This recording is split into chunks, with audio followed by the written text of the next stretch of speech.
ผมทำงานทุกวันไม่เว้นด้วยตัวผมเป็นนักสืบสวนช่วงเวลาต่อจากนี้ไปเข้มข้นทุกข่าวสารกับรายการเอิ้นให้ลุกปลุกให้ตื่นมั่นใจกับลูกเขยลาหาข่าวมาฝอยสู่ฟังของเรามาเร็วกันเถิดเอวกลมข่าวใหม่ๆสดใสทุกตอนโปรดรับฟังบางอ่อนข่าวร้อนๆของผมเกิดเป็นผู้หญิงนี่แสนลำบากใจจริงๆนะเธออ้าวทำไมล่ะเธอก็อย่างที่ฉันเป็นอยู่เดี๋ยวนี้แหละปวดท้องน้อยปวดบั้นเอวทรมานจริงๆซื้อกาโน่หน่อยค่ะซื้อกาโน่นะครับซื้อกาโน่นะคะจะต้องรีบไปซื้อมาแล้วล่ะกาโน่จำชื่อกาโน่คนรุ่นใหม่ใช้กาโน่ยาน้ำว่านชักมดลูกกาโน่จัดจำหน่ายโดยบริษัทเวชภัณฑ์ยากาโน่ป๊อกซอฟตี้เครื่องหมายการค้าตรามือรับเหรียญทองยกสุดท้ายยาป๊อกกล่องสีเขียวตรามือรับเหรียญทองใช้บรรเทาการปวดเมื่อยตามกล้ามเนื้อเคล็ดขัดยอกยาป๊อกน้ำมันยาป๊อกกล่องสีเขียวตรามือรับเหรียญทองบรรเทาการปวดเมื่อยเคล็ดขัดยอกมีจำหน่ายตามร้านขายยาทั่วไปโรคฤทธิ์ดวงทวารหนักเป็นแล้วทรมานเริ่มต้นจากมีอาการคันบริเวณขอบรูทวารและมีอาการปวดท่วงทวารหนักถ้าปล่อยไว้นานอาจมีแผลเป็นรูปกลีบมะเฟืองและเป็นหน่อคล้ายเลื้อยไก่มีเลือดไหลซึมถ้าเป็นมากจะถ่ายออกมาเป็นเลือด3 ก๊กมาแล้ว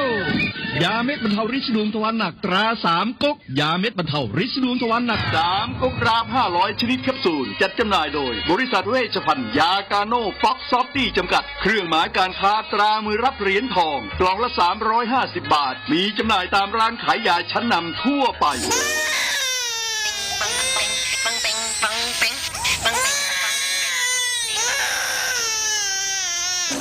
ลูกแอวลูกไห้เป็นไข้ไปหาหมอช่วยด้วยช่วยหน่อยคุณหมอไปคลินิกนายแพทย์จามิกรหรือว่าหมอดอดใจดีตั้งอยู่ตรงข้ามตลาดสดศรีเชียงใหม่ไปมาหางายตรวจรักษาโรคทั่วไปเด็กผู้ใหญ่ผู้สูงอายุความดันเบาหวานตรวจน้ำตาลในเลือดโรคทางเดินอาหารทางเดินหายใจปวดกล้ามเนื้อคอกระดูกเสื่อมมีวิตามินบำรุงผิวบำรุงร่างกายบริการส่งตรวจเอ็กซเรย์คอมพิวเตอร์ตรวจคลื่นแม่เหล็กไฟฟ้าไปคลินิกนายแพทย์จามิกรอยู่ตรงข้ามนาตลาดศรีเชียงใหม่ตรวจดีมีมาตรฐานบริการเหมือนญาติพี่น้องเปิดบริการสู้มือต้องไปหาหมอดอดใจดีสอบถามได้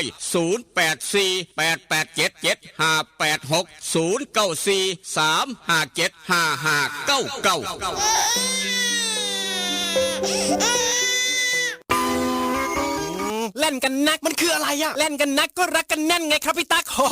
รักกันแน่นแน่นเหมือนอะไรครับพี่เหมือนเหงือกกับฟันรักกันแน่นดีใช่ก็ยาสีฟันสมุนไพรตราหมอจุฬาวันนี้ยิ่งมั่นใจปรับโฉมใหม่แต่รสชาติแน่นเหมือนเดิมด้วยสมุนไพร5 ชนิดให้รักกันแน่นดีแบบนี้เล่นกันนักรักกันแน่นยาสีฟันสมุนไพรตราหมอจุฬาโฉมใหม่เยี่ยมยามถามข่าวว่าเวียกว่างานขอต้อนรับด้วยกาแฟฮ้อนหอมคนละจอกด้วยความหักความแพงกับกาแฟเพื่อสุขภาพดรเจคอฟฟี่ดรเจคอฟฟี่มีถังเสาของแท้จากทิเบตเฮ็ดลินจือส้มสกัดภูขาวแปะกล้วยผงเกากี้มีประโยชน์เพื่อสุขภาพทั้งหญิงและชายมือนี่สุขภาพเป็นเรื่องสำคัญคนดื่มกาแฟขอกาแฟต้องดื่มดรเจคอฟฟี่ดรเจคอฟฟี่มีแต่คนอยากดื่มเศร้าดื่มแหลงเพื่อสุขภาพด้วยดรเจคอฟฟี่ดรเจคอฟฟี่คนละจอกมีจำหน่ายที่ FM 96.5 เมกะเฮิรตซ์0816016232เด้อเจ้าวิทยาลัยเทคโนโลยีวิชาชีพท่าบ่อวิทย ยาลัยเทคโนโลยีวิชาชีพท่าบ่ออำเภอท่าบ่อจังหวัดหนองคายเปิดสอนหลักสูตรในระดับปวช ปวสจำนวน 13 สาขาวิชาเลือกได้ตามความถนัดคอมพิวเตอร์ธุรกิจการบัญชีการตลาดการท่องเที่ยวการโรงแรมโลจิสติกอาหารและโภชนาการธุรกิจสถานพยาบาลสถาปัตยกรรมช่างยนต์ช่างไฟฟ้าช่างอิเล็กทรอนิกส์และสาขาขายปลีกขายส่งเรียนจบมีงานทำมีหอพักชายหญิงบริการรถรับส่งมีทุนกู้ยืมเพื่อการศึกษาคนดีและคนเก่งมีทุนให้ฝึกทักษะอาชีพทุกสาขามีรายได้ระหว่างเรียนสื่อการสอนบุคลากรพร้อมรับผู้จบม.3 ม.6 หรือเทียบเท่าและจบม.7 จากเวียงจันทร์ถ้าคิดจะเรียนสายอาชีพต้องเรียนที่วิทยาลัยเทคโนโลยีวิชาชีพท่าบ่อสนใจติดต่อสอบถามได้ที่ 042-432-240 หรือดร.คำหนึ่งดร.รัชนีเลื่อนแก้ว 082-105-6994-091-863-0359 สมัครเรียนได้ทุกวันนะคะ เรียนดีมีทักษะพละเก่งเคร่งวัฒนธรรม ออนซอนบ้านคาเฟ่ออนซอนบ้านคาเฟ่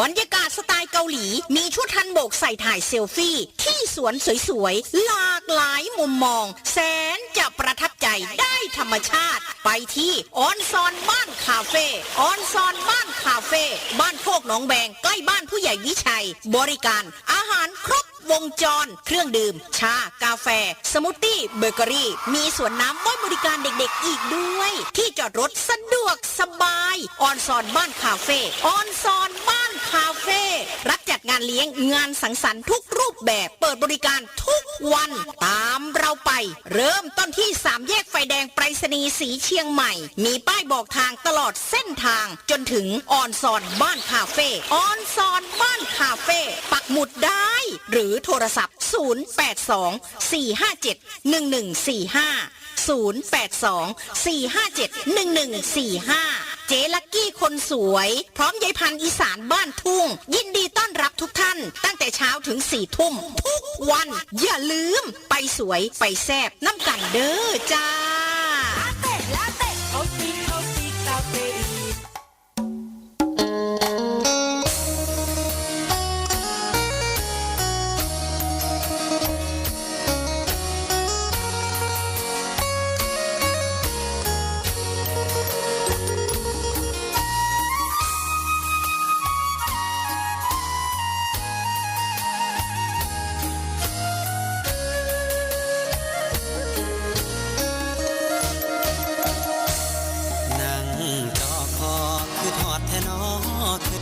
ผู้สา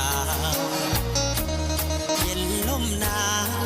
กินข้าวแลงแล้วยังบ่นอน2 ทุ่มครึ่งเอารูปผู้สาวเบิ่งแล้วอ่อนซอน3 ทุ่มก่อนเปิดใต้หมอนเอาจดหมายมาอ่านนั่งโกโซ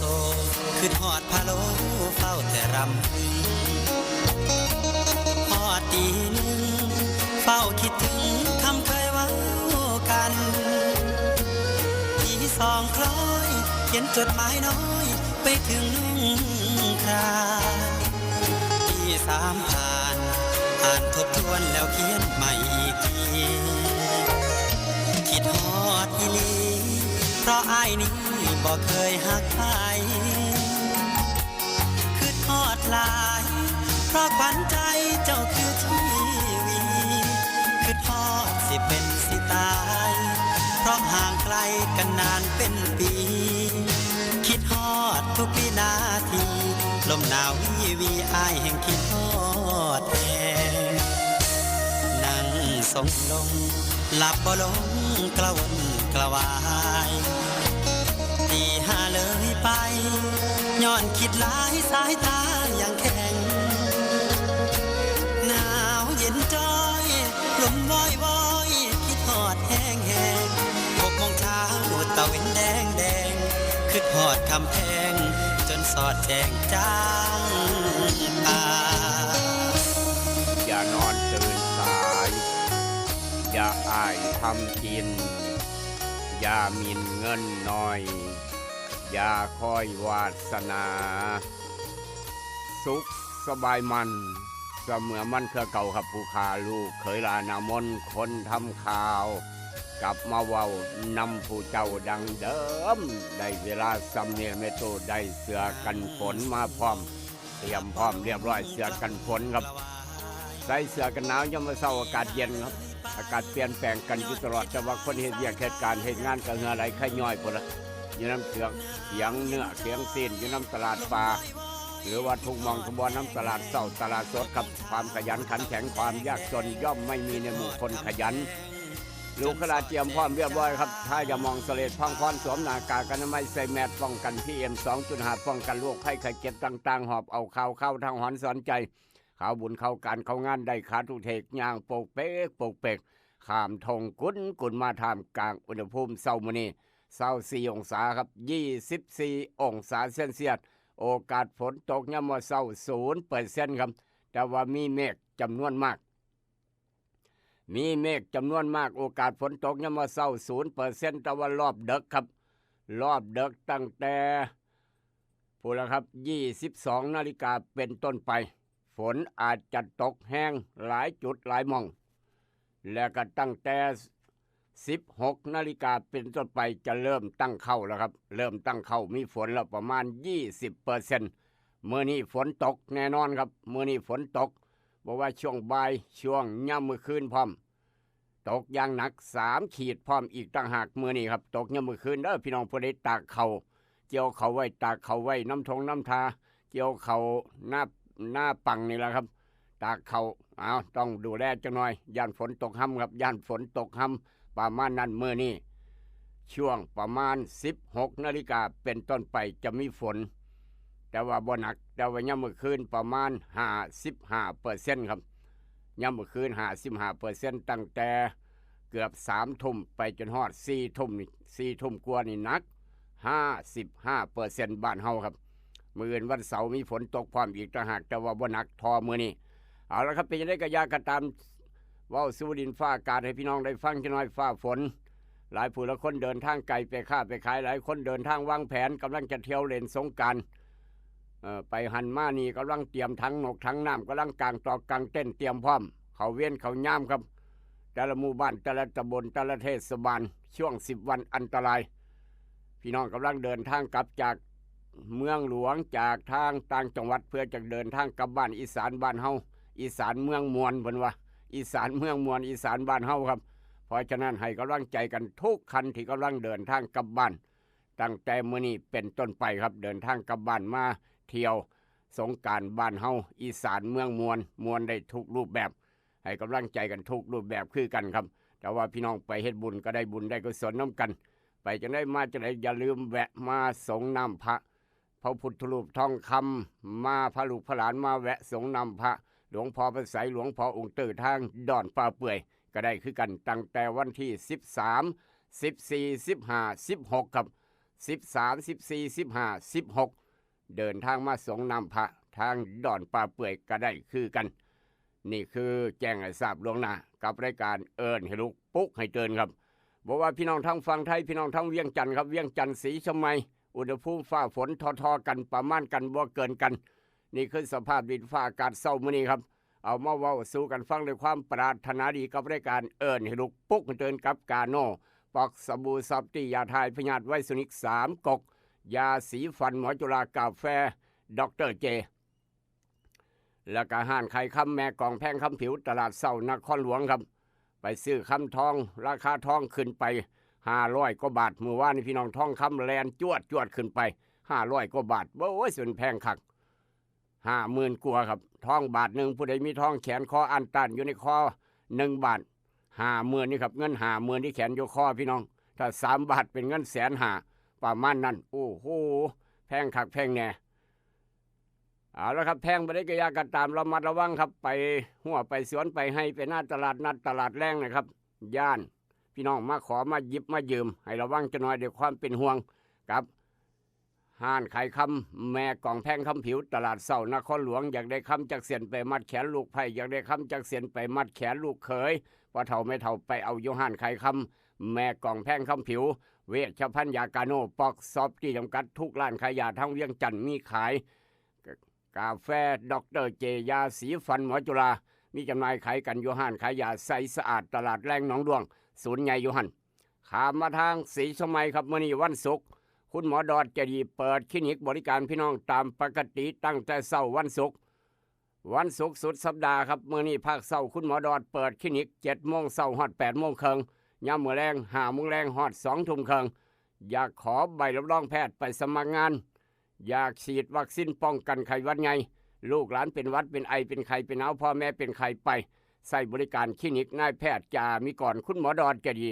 เปิดคลินิกตามปกติทางนายแพทย์จามิกรจะดีต้องขอบคุณพี่น้องที่ไปร่วมทำบุญทางโรงพยาบาลศรีชมัยไปกินข้าวลงทานมื้อวานนี่ครับภาคเช้าทางโรงพยาบาลศรีชมัยครับไปเฮ็ดบุญโรงพยาบาลมื้อวานนี้คุณหมอดอดจะดีต้องขอบคุณขอบใจพี่น้องหลายๆทุกกำลังใจให้กำลังใจโรงพยาบาลของท่านโรงพยาบาลของเราก็คือโรงพยาบาลศรีชมัยครับนายแพทย์จามิกรจะดีผู้อำนวยการโรงพยาบาลศรีชมัยคนปัจจุบันออกจากคลินิกนายแพทย์จามิกรคุณหมอดอนใจดีครับเดินทางต่อฮอดบ้านพันเผาเข้าโค้งบ้านพันเผาอยากได้เนื้อจากกิโล2 กิโลพอได้ไปซุ่มไปแซวกันงานดองงานแต่งของลูกของหลานเตรียมพร้อมอยากได้เนื้ออยากได้ซีนงัวแซ่บบ่ต้องห่วงครับไปเอาโลดอยู่อูดเนื้อสดทางโค้งบ้านพันเผาออกจากบ้านพันเผาเดินทางต่อเข้าบ้านหัวไส้ครับอยากได้หนังไปสายงานบุญงานบวชต่างๆงานชำระกิจงานบุญกุศลทุกรูปแบบมากระท่ายกวัดเจ้าวาดวัดหรือว่างานบุญพระเวทบุญประจำปีบุญสงกรานต์ยังกะยาเอาหนังไปสายก็แล้วบุญได้คือกันครับเอาหนังไปสายก็แล้วบุญได้คือกันมีแต่หนังใหม่ๆหนังไทยหนังฝรั่งหนังจีนหนังเกาหลีก็มีพร้อมไปใส่บริการแอร์ภาพยนตร์บ้านหัวไส้ราคาเป็นกันเองไม่ผิดหวังสอดแจงจังปังก็แล้วบุญพระเวทได้คือกันประหยัดค่าใช้จ่ายไป30,000-40,000แพงเงินไว้ซ่อมแซมดูแลวัดว่ารามของบ้านเจ้าของครับออกจากแอร์ภาพยนตร์บ้านหัวไส้เดินทางต่อไปทางอำเภอทบลูกหลานจบม.3 ปีนี้จบม.6 ปีนี้หรือว่าจบปวส.ปีนี้หรือว่าจบมาปีกายปีก่อนตั้งหลักใหม่อยากเรียนหนังสือเรียนใกล้บ้านประหยัดค่าใช้จ่ายพ่อแม่สบายใจไปวิทยาลัยเทคโนโลยีวิชาชีพทบกับดร.คำนึงดร.ราชนีครับลูกหลานพี่น้องเวียงจันทน์จบม.7 มาเรียนต่อปวส.เรียนใกล้บ้านต่างประเทศทางอำเภอทบมีหอพักเงินพักให้อยู่เศร้าเรียบร้อยพ่อแม่มาเยี่ยมมายามกินข้าวแรงกับลูกกับหลานค่อยเดินทางกับเวียงจันทน์กันยังไงนี่คือเรียนต่างประเทศใกล้บ้านที่สุดทางอำเภอทบกับดร.คำนึงรับประกันคุณภาพวิทยาลัยเทคโนโลยีวิชาชีพทบขับรถขับราเดินทางไปหันมานีโดยเฉพาะช่วงสงกรานต์ไปเวียกไปการไปงานครับอย่ามองข้ามความปลอดภัยเหตุประกันภัยไว้จะหน่อยด้วยความเป็นห่วงกับสายด่วนคปพ1186สายด่วนคปพ1186พี่น้องคนสวนยางน้ำยางบ่ไหลใส่นาโนพัดกับบิ๊กซันครับมีจำหน่ายขายกันอยู่ร้านแต่การเกษตรแต่เอี่ยมเฮงศรีเชียงใหม่สังคมร้านสังคมการเกษตรอำเภอบ้านผือลาดวิลิตย่างพระอำเภอบ้านผือ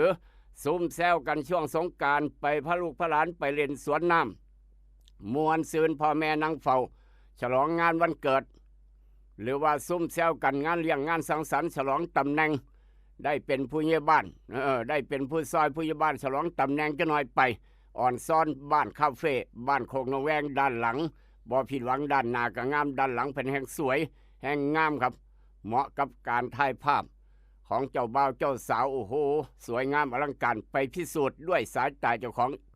สะก่อนไปพิสูจน์ด้วยสายตาเจ้าของครับเข้าสวนอาหารครบวงจรอาหารกันกินเพียบพร้อมน้ำส้มกันซ่ากาแฟพร้อมไปอ่อนซ้อนบ้านคาเฟ่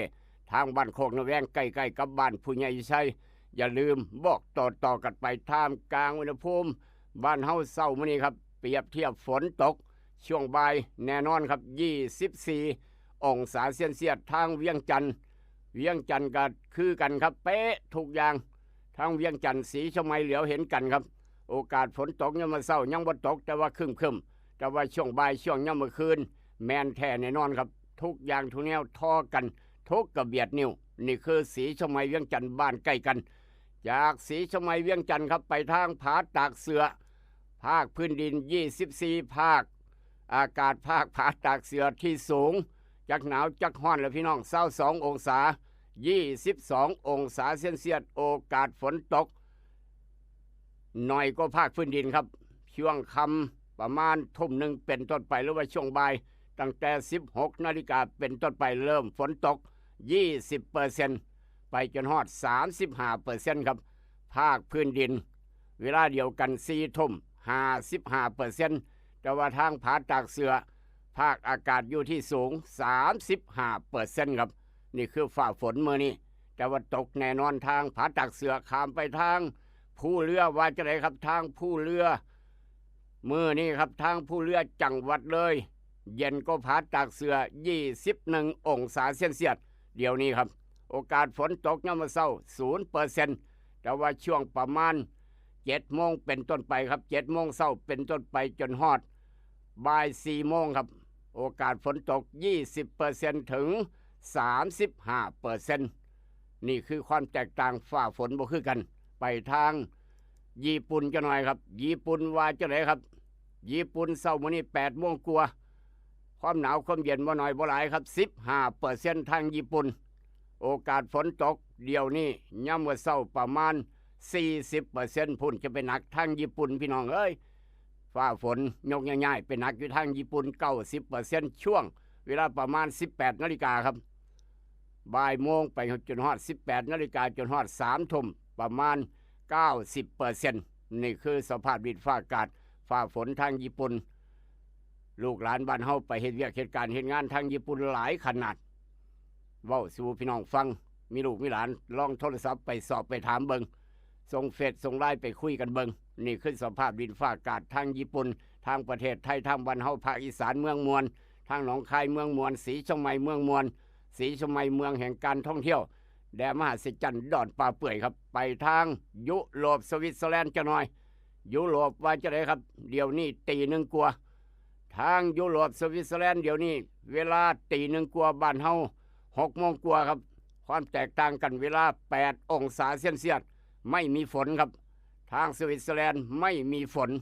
อากาศแจ่มใสไม่มีฝนตี 1 8 องศาเซนเซียสจากหนาวจากร้อนก็ลองพิจารณาเบิงผู้ใหญ่มวลบ่ได้ไปสวีทพอเชษก็บ่ได้ไปสวีทผู้ใหญ่ตุก็บ่ได้ไปผู้ใหญ่ใสก็บ่ได้ไปผู้ใหญ่วิชัยก็บ่ได้ไปกำนันพึกก็บ่ได้ไปท่านกำนันพึกบ้านพันเผากำลังเปิดออกห้องกระจายข่าวผู้ใหญ่ตุเปิดดังฟังชัดเจนผู้ใหญ่ใสแห้งดังนี่ครับนอกจากนั้นผู้ใหญ่วิชัยก็เปิดดังคือกันบ่ได้ไปยากหยังครับ10 วันอันตรายของบ้านเฮาอีสานเมืองมวลศรีเชียงใหม่เมืองมวลครับนี่คือสภาพความแตกต่างกันแต่ละจุดแต่ละมองในโลกใบเดียวกันเอามาเว้าสู่กันฟังประจำเช้าวันที่11 เดือนเมษายนพุทธศักราช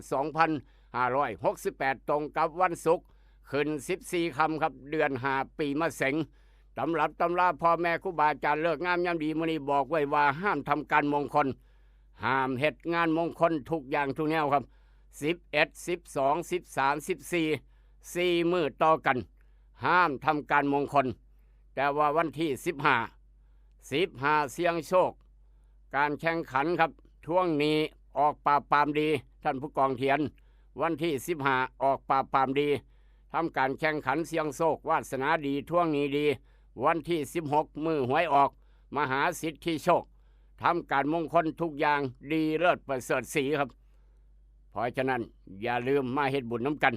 ทุกหม่องทุกบอนตามวัดว่าร้านต่างๆแต่ละหมู่บ้านแต่ละตำบลครับวันที่15นี่15นี่อบต.บ้านหม้อก็จัดใหญ่ครับจัดใหญ่มีฟ้อนมีลำพร้อมเสน่ห์ไทยพวนบ้านหม้อพร้อมมีแห่พร้อมโอ้โหครับอยู่นาอบต.นะครับถนนด้านนาอบต.คือจังปีกายวันที่15นี่ทางอบต.บ้านหม้อก็จัดใหญ่ครับผอกองช่างผออาวุธนี่บอกว่าโอ้ผมเตรียมพร้อมมีทุกอย่างทุกแนวให้พี่น้องได้มวลได้ซึ้นกันอย่างเต็มพิกัดเพิ่นว่าท่านทางผอฝ่ายสร้างนอกจากนั้นทำการมงคลทุกอย่างดีเลิศประเสริฐศรีคือวันที่16 เมษายนมหาสิทธิโชคช่วง13 14 15 16พี่น้องอย่าลืมผ่านไปผ่านมาพระลูกพระหลานมาสงน้ำพระ พระพุทธรูปทองคำทั้งดอนป่าเปื่อยแล้วก็หลวงพ่อพระไสยหลวงพ่อองค์ตื้อทั้งดอนป่าเปื่อยครับเจ้าคุณวัดองค์ตื้อแล้วก็เจ้าคณะจังหวัดหนองคายเจ้าคุณทางวัดโพชัยหนองคายครับเพิ่นได้เมตตาเอาองค์จำลองหลวงพ่อพระไสยหลวงพ่อองค์ตื้อมาไว้ดอนป่าเปื่อยให้พี่น้องได้เคารพสักการะบูชาครับเพราะฉะนั้นผ่านไปมาอย่าลืมมาสงน้ำพระทางดอนป่าเปื่อยก็ได้สงน้ำหลวงพ่อพระไสยคือกันได้สงน้ำหลวงพ่อองค์ตื้อน้ำกันอยู่หม่องเดียวกันดินแดนมหัศจรรย์ดอนป่าเปื่อยครับ13 14 15 16ได้ยินแล้วก็บอกต่อกันไปแต่ว่าหลานชายหลานสาวบักคำน้อยอีน้องน้อยเฮาคลอดมาเมื่อคืนครับคลอดใส่ก่อนสงกรานต์น้อยหนึ่งบอกว่าคลอดอยู่โรงพยาบาลเกิดมาลืมตาเบิ่งโลกครับโลกวุ่นวายพี่น้องจังหยังเป็นหยังสงครามเศรษฐกิจหลานชายบักคำน้อยหลานสาวว่าจะไรครับอาจารย์พินโยเอากระดานดำขึ้นมาดินสอหินขึ้นมานางขีดเขียนบวกลบคูณหารนางสมาธิน้อยหนึ่งขอแสดงความดีใจกับพี่น้องได้ลูกได้หลานชายหลานสาวเพิ่มประชากรในครอบครัวเพิ่มประชากรในกับประเทศครับหลานชายบักคำน้อยดวงวาสนาใหญ่ขึ้นมาเป็นคนมักการสมาคมแล้วก็ฝักใฝ่ในศิลปกรรมต่างๆมักร้องรำทำเพลงการแสดงเป็นนักศิลปินนักขีดนักเขียนจิตรกรใจกว้างใจขวางแต่ว่าใหญ่ขึ้นมาสุดแต่สิ่งแวดล้อมส่วนมากจะพาไปคบบัณฑิตเป็นบัณฑิตคบนักปราชญ์เป็นนักปราชญ์คบนักร้องเป็นนักร้องคบด็อกเตอร์เป็นด็อกเตอร์คบคนเรียนเก่งจะเป็นคนเรียนเก่งครับสุดแต่สิ่งแวดล้อมจะพาไปคบโจรเป็นโจรคบเด็กแว่นเป็นเด็กแว่นคบคนขี่มอไซค์ใหญ่จะได้ขี่มอไซค์ใหญ่ครับเพราะฉะนั้นพ่อแม่ดูแลจะหน่อยตั้งแต่น้อยมีคนคอยพนอครับคอยเลี้ยงเอาอกเอาใจมีจิตใจเข้มแข็งห้าวหาญเจ้าสู้มักมวนมักเมามักเว้ามักคุยซื่อสัตย์แล้วก็ใจบุญมีสติปัญญาดีกระชับกระเฉงว่องไวไฟสูงรู้จักเก็บออมมีหน้าที่การงานดีมาเฮ็ดอีหยังตามใจเจ้าของผู้ที่ห้ามก็บ่ฟังครับนี่ละครบสิ่งแวดล้อมส่วนมากจะพาไปกับสิ่งแวดล้อมกับหมู่กับพวกให้ระวังพ่อแม่อายุหลายขึ้นจะเป็นคนดีมีทรัพย์มากยิ่งนักแลนั่นคือดวงวาสนาของบักคำน้อยหลานไส้ครับสำหรับพี่น้องบ้านเฮาเจ้าคอยได้หลานสาวได้อีนางน้อยครับใหญ่ขึ้นมาหลานสาวผู้นี้จะเป็นคนรูปร่างหน้าตาดีขี้หวาดระแวงจิตใจอ่อนไหวเฉลียวฉลาดมักคิดมักฝันถึงอนาคตแต่มักบ่ค่อยจะลงมือปฏิบัติจริงมีแต่ฝันเอาครับฝันเอามีเสน่ห์ต่อเพศตรงข้ามผู้ชายเห็นผู้ชายมักรสนิยมแปลกๆสงบเสงี่ยมมักชีวิตสันโดษมักวิชาการมีผู้ให้ความเมตตามักเห็นงานอิสระอนาคตมีความเจริญรุ่งเรืองดียิ่งนักแลนั่นคือหลานสาวหลานชายครับที่นี่แน่เลี้ยงในน้ำนมแม่เอาคักเอาแขนกระโดดสมองจะได้ดีปัญญาจะดีเลิศขอแสดงความดีใจน้ำอีกรอบหนึ่งแต่ว่าพี่น้องบ้านเฮาจะคอยผู้ใดเกิดวันศุกร์ยกมือขึ้นจะหน่อยครับคนเกิดวันศุกร์มื้อนี้ยกมือขึ้นจะหน่อยไอ้เสียงหมอกเกิดวันศุกร์เสียงขอดเกิดวันศุกร์หลายคนเกิดวันศุกร์แล้วก็พูนครับถ้าหมอนตลาดสนมอนก็เกิดวันศุกร์คือกันคนขายข้าวปุ้นแซ่บเท่าเฮืองร้องเพลงหนึ่งดังให้เท่าหมอนจะหน่อยคนขายปลาแดกแซ่บทางตลาดสนมอนเพราะว่าเราเกิดวันศุกร์มื้อนี้เท่าหมอนนี่พี่น้องเกิดวันศุกร์ผู้ใหญ่วิชัยก็เป็นคนเกิดวันศุกร์ฟังจะหน่อยครับผู้ใหญ่วิชัยอย่าเฝ้าคุยกันแล้วกันคนเกิดวันศุกร์อาจารย์พินโยได้ทำนายทายทักบอกไว้ว่าจังสี่ครับพี่น้องที่เกิดวันศุกร์มื้อนี้ดวงวาสนาอย่าลืมตื่นแต่เช้า1ข้าวใส่บาตรเพื่อได้นอนตื่นสวยเทวดาเพิ่นจมไปทำบุญจังหน่อยจะได้คบหาสมาคมกับศิลปินคนเกิดวันศุกร์ครับจะได้คบหาสมาคมกับศิลปินนักร้องนักแสดงบ้านเฮือนที่อยู่อาศัยจะได้รับการปรับปรุงตกแต่งให้ดีขึ้นจะได้แก้วแหวนเงินทองของประดับอันมีค่าควรรักษาผลงานเก่าๆและวิธีทางเก่าๆเอาไว้ให้ดีมีความสะดวกสบายบ่ควรเปลี่ยนแปลงอย่างรวดเร็วครับมีเวลาที่จะให้กับคนหักคนเจ้าของหักหลายขึ้นมีความเป็นโตของตัวเองและก็มีความเสื่อมั่นสูงการงานคล่องโตกิจการดีขึ้นจะได้รับของฝากของขวัญยิ่งนักแลนั่นคือคนเกิดวันศุกร์ดวงวาสนาวาจังสันเอาพี่น้องบ้านโคกนงแวงร้องเพลงแฮปปี้เบิร์ธเดย์ให้ผู้นำหมู่บ้านคุณภาพของพี่น้องผู้ใหญ่วิชัยบ้านโคกนงแวงครับเราเกิดวันศุกร์นี่ฮะนะบ่แม่นธรรมดา บ่แม่นธรรมดาครับเรามาเฮ็ดบุญทางดอนปลาเปื่อยมาบริการน้ำดื่มพี่น้องบ้านโคกระแวงมาตั้งโรงทานดอนปลาเปื่อยแล้วบริการน้ำดื่มเองกับเฒ่าแก่ใหญ่น้ำดื่มนาโนแม่ปวีเฒ่าแก่ใหญ่พ่อสุบรรณร่ำรวยโศกหมานจะได้แก้วแหวนเงินทองของประดับอันมีค่าวาสนวะเป็นจังสันนี่คือดวงวาสนาคนเกิดวันศุกร์เท่าทางไอ้เสียงหมอกพร้อมอีกต่างหากเด้อไอ้เสียงหมอกเกิดวันศุกร์คือกันเสียงคอดพร้อมทุกหมองทุกบอลคนเกิดวันศุกร์พ่อแม่ครูบาอาจารย์บอกไว้ว่าจังสันเสื้อบ่เสื้อเป็นอีกเรื่องหนึ่งด้วยความหักความแพงด้วยความปรารถนาดีกับกาโนปอกสบู่ซับตี้ยาทายพยาธิไวซูนิก3 กกยาสีฟันหมอจุฬากาแฟดรเจคลินิกนายแพทย์จ่ามีก่อนคุณหมอดอนใจดีมื้อนี้เปิดตามปกติอยากฉีดวัคซีนป้องกันไข้หวัดใหญ่ไปแวะฉีดได้คลินิกนายแพทย์จ่ามีก่อนคุณหมอดอนใจดีวันนี้ในอดีตครับย้อนไปมื้อนี้ในอดีตครับพิธีวันที่11 เมษายนปีพุทธศักราช2436แต่เฮาเจ้าข่อยยังบ่เกิดจักคนครับ2436 11 เมษายนในปีนั้นสมัยนั้นพระบาทสมเด็จพระจุลจอมเกล้าเจ้าอยู่หัวครับรัชกาลที่5ได้เสด็จพระราชดำเนิน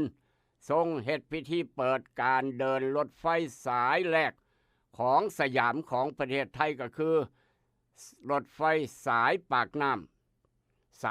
ำครับจากกรุงเทพถึงสมุทรปราการระยะทาง21 กิโลเมตรนี่คือรถไฟสายแรกของประเทศไทยครับเอิ้นว่ารถไฟสายปากน้ำจากกรุงเทพเมืองหลวงไปสมุทรปราการระยะทาง21 กิโลเมตรนั่นคือวันนั้นในอดีตครับโดยรัฐบาลได้อนุมัติสัมปทานการก่อสร้างและดำเนินกิจการโดยบริษัทรถไฟปากน้ำของพี่น้องเดนมาร์กชาวเดนมาร์กมีสัญญาสัมปทาน50 ปีเริ่มก่อสร้างเมื่อวันที่16 กรกฎาคม 2434แล้วเสร็จใน 2436ค่ารถไฟในสมัยนั้นไปกับ1 บาทขี่รถจากรถไฟจากกรุงเทพหัวลำโพงครับจากหัวลำโพงไปสมุทรปราการ21 กิโลไปกลับนี่ครับไปกลับ1 บาทครับมี10 สถานีละ1 เฟื่องมี10 สถานีละ1 เฟื่องเพราะฉะนั้นก็ลองถึงมาตราเงินไทยลองเบิ่งครับ1 สลึง4 สลึงเป็น1 บาท4 บาทเป็น1 ตำลึง4 ตำลึงเป็น1 เฟื่องหรือว่าจังได๋ประมาณนั้น10 ตำลึงเป็น1 เฟื่องพี่น้องลองคิดเบิ่งครับนี่เว้าสู่พี่น้องฟังจักหน่อยก็ลองไล่เบิ่งมาตราเงินไทยสมัยเรียนหนังสือลองคิดเบิ่งครับสถานีละ1 เฟื่องรวมแล้วมี10 สถานีครับ10 เฟื่องไปกลับ1 บาทแสดงว่าไปกลับ1 บาทไป50 ตังค์มา50 ตังค์ครับปี2436แต่ว่าเดี๋ยวนี้ปี2568ไปกับหนองคายกรุงเทพเท่าใดก็ลองพิจารณาเบิ่งสถานีต้นทางก็คือสถานีหัวลำโพงอยู่แล้วครับรถจะหยุดรับส่งคนโดยสารทางสารแดงบ้านกล้วยพักขนงบางนาสำโรงศรีสาจระเข้หัวตะแคครับหัวตะเข้บ้านนางเจงมหาวงศ์แล้วก็ถึงปากน้ำเมื่อครบกำหนด50 ปีเมื่อวันที่13 กันยายน 2479รัฐบาลก็ได้ซื้อทรัพย์สินของรถไฟสายนี้ต่อมายกเลิกกิจการไปเมื่อวันที่1 มกราคม 2503เพื่อขยายถนนพระราม 4ครับนี่คือประวัติศาสตร์ของชาติไทยเกี่ยวกับการเปิดการเดินรถไฟสายแรกของสยามของประเทศไทยเอามาเว้าสู่กันฟัง11 เมษายนปีพุทธศักราช2436วันนั้นในอดีตครับแต่ว่ามื้อนี้ปัจจุบันพี่น้องมีข่าวด่วนน้ำบ่ไหลไฟบ่สว่างหนทางบ่ดี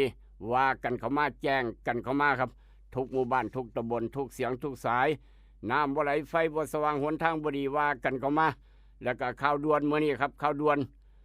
วัดนวลพลสุขาวาสหลวงพ่อเพิ่นมาเองตัวนี้มาเองหมู่บ้านนี่ครับ เจ้าวาดมาเองมาทาง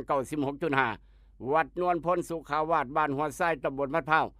เพิ่นเชิญชวนไปร่วมทำบุญมหาชาติบุญพระเวทวัดนวลพลมื้อนี้มื้อ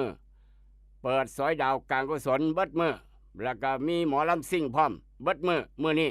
อยู่วัดนวลพลสุขาวาสพ่อค้าไม่ขายไปได้ทั้งบ้านหัวไส้ครับมีซอยดาวการกุศลพร้อมเบิดมื้อเบิ่งหมอลำซิ่งเบิดมื้อแล้วก็ช่วงยามมื้อแลงบ่ายๆแห่พระเวทเข้าเมืองเทศมาลัยหมื่นมาลัยแสนต่อไปมื้ออื่นแห่เข้าพันก้อนยามมื้อเช้าแล้วก็ฟังเทศมหาชาติเบิดมื้อถือว่าเป็นเสร็จบุญประเพณีบุญมหาชาติวัดนวลพลสุขาวาสบ้านหัวไส้ครับบ้านหัวไส้มีหลายวัดนี่พี่น้องมีหลายวัดบ้านเดียวก็มีหลายวัดคือกันเอานี่คือบุญพระเวทบ้านหัวไส้วัดนวลพลสุขาวาสหลวงพ่อเพิ่นมาเองมาแบบด่วนๆครับมาแบบด่วนๆแจ้งให้ทราบน้ำกันทุกเสียงทุกสายทุกกำลังใจครับทุกมองทุกบอลพร้อมอีกต่างหากขอบุญขอบคุณพี่น้องเจ้าของโรงทานทุกโรงทาน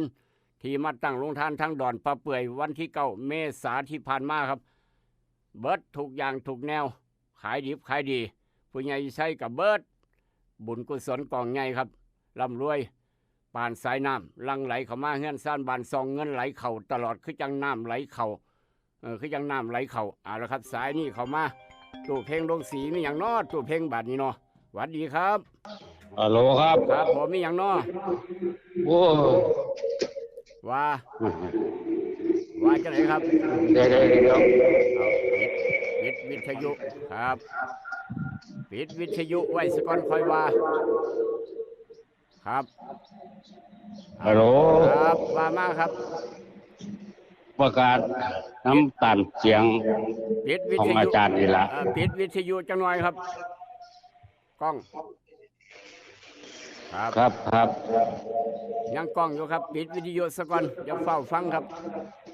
ไปไกลๆพุทธไปไกลๆมันกล้องครับมันดูดกันเพื่อเดินว่าวิทยุกับเสียงไม้มันเข้ากันเอาที่บ่ได้สีเขาวันที่มืออื่นบ่ได้สีเขาเนาะ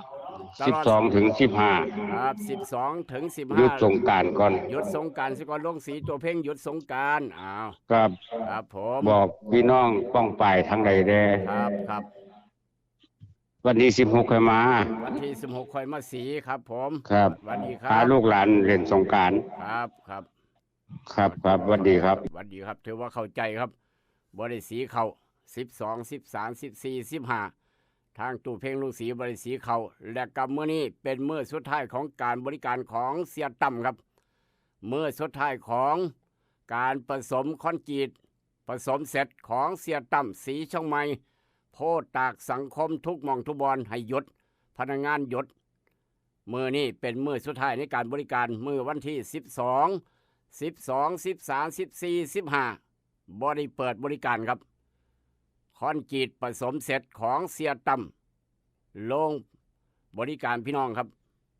ในการผสมคอนกรีตปูนคอนกรีตผสมเสร็จมื้อนี้เป็นมื้อสุดท้ายของการบริการจนฮอดคำพี่น้องอยากเทพื้นคอนกรีตอยากได้ปูนซีเมนต์ผสมเสร็จเฝ้าสั่งมื้อนี้เฝ้าไปเทมื้อนี้มื้ออื่นเสียต่ำพร้อมทีมงานพนักงานเบิดทุกคณะจะขอหยุดพักเล่นสงกรานต์สักวันคือกัน12 13 14 15หยุดเสียต่ำจะไปเปิดบริการเริ่มผสมคอนกรีตบริการพี่น้องทุกหม่องทุกบอนคือเก่าตั้งแต่วันที่16 เมษายนเป็นต้นไปชะเอมครับชะเอมลูกสาวกกหมวดท่องม่วนใจขานแจ้งข่าวมาแจ้งให้ทราบน้ำกันชาเอมลูกสาวกกหมวดท่องม่วนใจขานครับแจ้งข่าวด่วนมาเสียต่ำมือนี้เป็นมือบริการมือสุดท้ายก่อนจะหยุดสงกรานต์มืออื่น12 13 14 15นี่คือแจ้งให้ทราบ16เปิดบริการตามปกติของเสียต่ำทางโพดตากพร้อมของสังคมพร้อมทุกหม่องทุกบอนของสีชมายคอนกรีตครับสีชมายคอนกรีตนี่ชาเอมลูกสาวกกหมวดท่องม่วนใจขานพนักงานของทีมงานแจ้งด่วนกันเข้ามาครับ แจ้งให้ทราบนึกกันเบิดทุกหมู่บ้านทุกตำบลที่พี่น้องต้องการต้องมื้อนี้อยากสั่งเฝ้าสั่งครับจะเทพื้นมื้อนี้นะจะเทพื้นมื้อนี้ให้แล้วมื้อนี้ก่อนจะไปเที่ยวสงกรานต์แจ้งด่วนครับโทรด่วนหาเสียต่ำหาเสียต่ำได้สีชมัยคอนกรีตผสมเสร็จ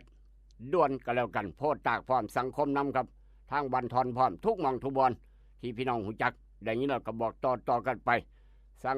เสียต่ำต้องขอบคุณพี่น้องหลายๆที่ใส่บริการกับสีชมัยคอนกรีตผสมเสร็จ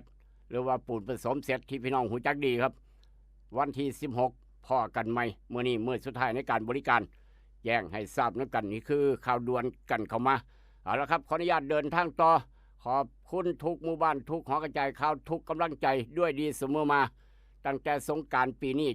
ปีกายจนฮอดปีนี้ครับ1 ปีที่ผ่านมาปีใหม่ไทยพร้อมอีกต่างหากขอบุญขอบคุณหลาย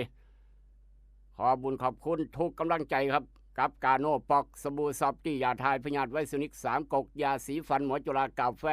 ดรเจชินิกนายแพทย์จามิกรคุณหมอดอนเจดีห้านไข่คำแม่กองแพงคำผิวตลาดเสานครหลวงเดินทางต่อไปสำรวจตรวจสอบหน้าหนึ่งของไทยรัฐครับหน้าหนึ่งไทยรัฐเพิ่นว่าจังไดหน้าหนึ่งไทยรัฐเสาร์มื้อนี้ว่าจัง4 เมตรโตนายกสาการเมืองบิดเบือนปั้นต้านกาสิโนครับนี่คือหัวข้อข่าวใหญ่นอกจากนั้นกรอบร่องกรอบย่อยฝากขังยัดคุกไอฮอตล่วงโลกลด 5,000 เที่ยวรับสงกรานต์ครับทางบขส.บริษัทขนส่งเตรียมรถไว้ 5,000 เที่ยวรับสงกรานต์ที่พี่น้องเดินทางกลับบ้านแล้วก็รับจากบ้านกลับสู่หม่องเฮ็ดเวียกเฮ็ดการเฮ็ดงานครับรวมไว้แล้ว 5,000 เที่ยวทั่วประเทศไทยครับ 5,000 เที่ยวนอกจากนั้นล็อกโตค่ากรุงโจรชิงทองถูกจับเรียบร้อยบ่ได้เที่ยวบุญสงกรานต์น้ำมูจ่อยอีพอเว้ยสมเด็จธงชัยพระสงฆ์103 รูปรวมทำพิธีสวดอุทิศส่วนกุศลตึกสตง.ถล่มส่งรถเข็นยักษ์ขนาดใหญ่ลื้อจุดสูญหายครับยกปูนยกข้านออกพี่น้องต้องรถเข็นขนาดใหญ่ยกได้เป็นร้อยตันวันธรรมดาสมเด็จธงชัยพระสงฆ์103 รูปรวมทำพิธีสวดอุทิศส่วนกุศลตึกสตง.ถล่มเข็นใหญ่เข็นยักษ์ลื้อจุดสูญหายนี่คือข่าวหน้าหนึ่งของไทยรัฐเสาร์มื้อนี้มาด่วนไทยรัฐว่าจะไหนครับด่วนไทยรัฐเข้ามาด่วนครับเด็กหลานน้อยวัย12 ปีหลานน้อยวัย12 ปีเขียนจดหมายขอความช่วยเหลือครับขายของหาเงินย่านบ่ได้เรียนต่อครับนี่คือข่าวด่วนของไทยรัฐเข้ามาว่าจังสั้นหาดบางแสนผู้ใดจะไปเที่ยวหาดบางแสนครับหาดบางแสนน้ำทะเลสีเขียวรับสงกรานต์หาดบางแสนครับน้ำทะเลเป็นสีเขียวรับสงกรานต์นักท่องเที่ยวบ่กล้าลงเล่นน้ำสงกรานต์น้ำทะเลหาดบางแสนเป็นสีเขียวเป็นอย่างคือมาเป็นสั้นหลายคนจังสั้นจังสี่ครับเป็นข่าวว่าไปนอกจากนั้นอีกรอบนี้ผัวพอสลัวผัวไส้เหล็กเอาเหล็กเพลอย่างน้อไปตีมีดบนเอาผัวนี่เนาะผัวไส้เหล็กคออ้อยป้องอ้อยครับผัวไส้เหล็กป้องอ้อยตีเมียตายคอรอเอาเหล็กป้องอ้อยมาตีเมียครับตายจ้อยอ้างโมโหเลือดเข้าตาย้อนเมียดาครับอ้างโมโหหลายเลือดเข้าตาย้อนเมียดาถูกทำลายหลายเถื่อเกินจะทนครับเมียตีไปได้เราก็บ่สู้ด่าพร้อมว่าให้พร้อมตีแล้วตีเราก็บ่สู้เถื่อนี้เราอดบ่ได้โมโหเลือดเข้าตาว่าซั่นว่าจับเหล็กป้องอ้อยได้ตีเมียบาดเดียวเมียตายคอรอครับเป็นข่าวติดคุกติดตารางบ้านแตกเสลขาดย้อนหยังความโมโหโทโสพาครอบครัวตกต่ำครับความโมโหโทโสพาครอบครัวตกต่ำเมียกัดตายเจ้าของก็จิตคุกลูกสิอยู่น้ำผู้ใดอีพอย่ามโกรธอย่าด่าย่ามด่าอย่าโกรธก็แล้วกันบ่ต้องเกาหัวยอกผู้ใหญ่วิชัยนอกจากนั้นด่วนกันก็มาจากกรมอุตุครับเตือนพายุฤดูร้อนฉบับ3เช็คจังหวัดรับมือฝนฟ้าคะนองฟ้าผ่า12-14 เมษายนจังหวัดหนึ่งในนั้นลืมว่าได้จังหวัดหนองคายครับ มีน้ำเพิ่นเด้องวดเนี่ยเตือนพายุย่ำฮ้อนฉบับ3เช็คจังหวัดรับมือฝนฟ้าคะนองฟ้าผ่าพร้อม12 13 14 3มื้อหนึ่งในนั้นจังหวัดหนองคายก็มีคือกันติดตามครับเพราะฉะนั้นอย่าชะล่าใจเห็นฟ้าเหลื่อมพึบพับพี่น้องเฝ้าหลบเฝ้าหลีกเฝ้าหนีครับย่านฟ้าผ่าและก็อีกกรณีบริษัทบรรจุภัณฑ์ยืนยันส่งตรวจบ่พอสาร BY2 หรือว่า BY2 ในกล่องบรรจุทุเรียนหมากทุเรียนครับเป็นข่าวดวนกันเข้ามาอีกกรอบหนึ่งของทลัดถนนมิตรภาพปริมาณรถเริ่มหลายขึ้นกลับจากเมืองหลวงกลับจากเมืองใหญ่เดินทางกลับภาคอีสานบ้านเฮารถเริ่มหลายแล้วครับตั้งแต่เมื่อวานนี้รถเริ่มหลายกลับมาบ้านเกิดเมืองนอนอีสานเมืองมวลครับคนแห่กลับล่วงหน้าเลี้ยงรถติดคาดช่วงยามมื้อแลงเพิ่มต่อเนื่องนี่คือรายงานด่วนกันมาช่วงเวลา 16:43 นาทีเมื่อวานนี่ครับเป็นข่าวและก็เมื่อนี้ท่านผู้ว่าราชการจังหวัดหนองคายครับพอเมืองจังหวัดหนองคายจะเดินทางมาหาดทรายทองบ้านหัวทรายช่วงบ่าย2หา4 โมงแรงครับประมาณนี้จะมาเยี่ยมมายามมาให้กำลังใจพี่น้องมาอาบน้ำมาเล่นน้ำอยู่ทางหาดทรายทองบ้านหัวทรายครับท่านนายอำเภอศรีชมัยให้การต้อนรับพร้อมคณะนายกแดงพร้อมให้การต้อนรับท่านผู้ว่าพ่อเมืองหนองคายจะมาเปิดหาดทรายทองอย่างเป็นทางการมาเยี่ยมมายามมาเยี่ยมบูธต่างๆพร้อมท่านผู้ว่าหนองคายจะเดินทางมาฮอดมาถึงหาดทรายทองบ้านหัวทรายมื้อนี้ครับเวลาบ่าย2ครับแก้ไขเวลาบ่าย2ฮอด4 โมงแรง16 นาฬิกากลัวนี่คือข่าวด่วนกันเข้ามาแจ้งกันเข้ามาทุกหม่องทุกบอนครับจากไทยรัฐยกง่ายๆไปทางเดลินิวหน้าหนึ่งว่าจังไหนครับเดลินิวหน้าหนึ่งเช้าวันนี้ว่าจะสิเพื่อไทยดานาสับลูกในเวียนภูมิธรรมครับถามผู้ใดหัวหน้าพรรคสอนภูมิใจไทยรักษามารยาทพรรคร่วมอนุทินแจงทรงลายขออภัยนายกเรียบร้อยกอบ2ทราบซึ่งพระราชทานสิ่งของสุนัขเ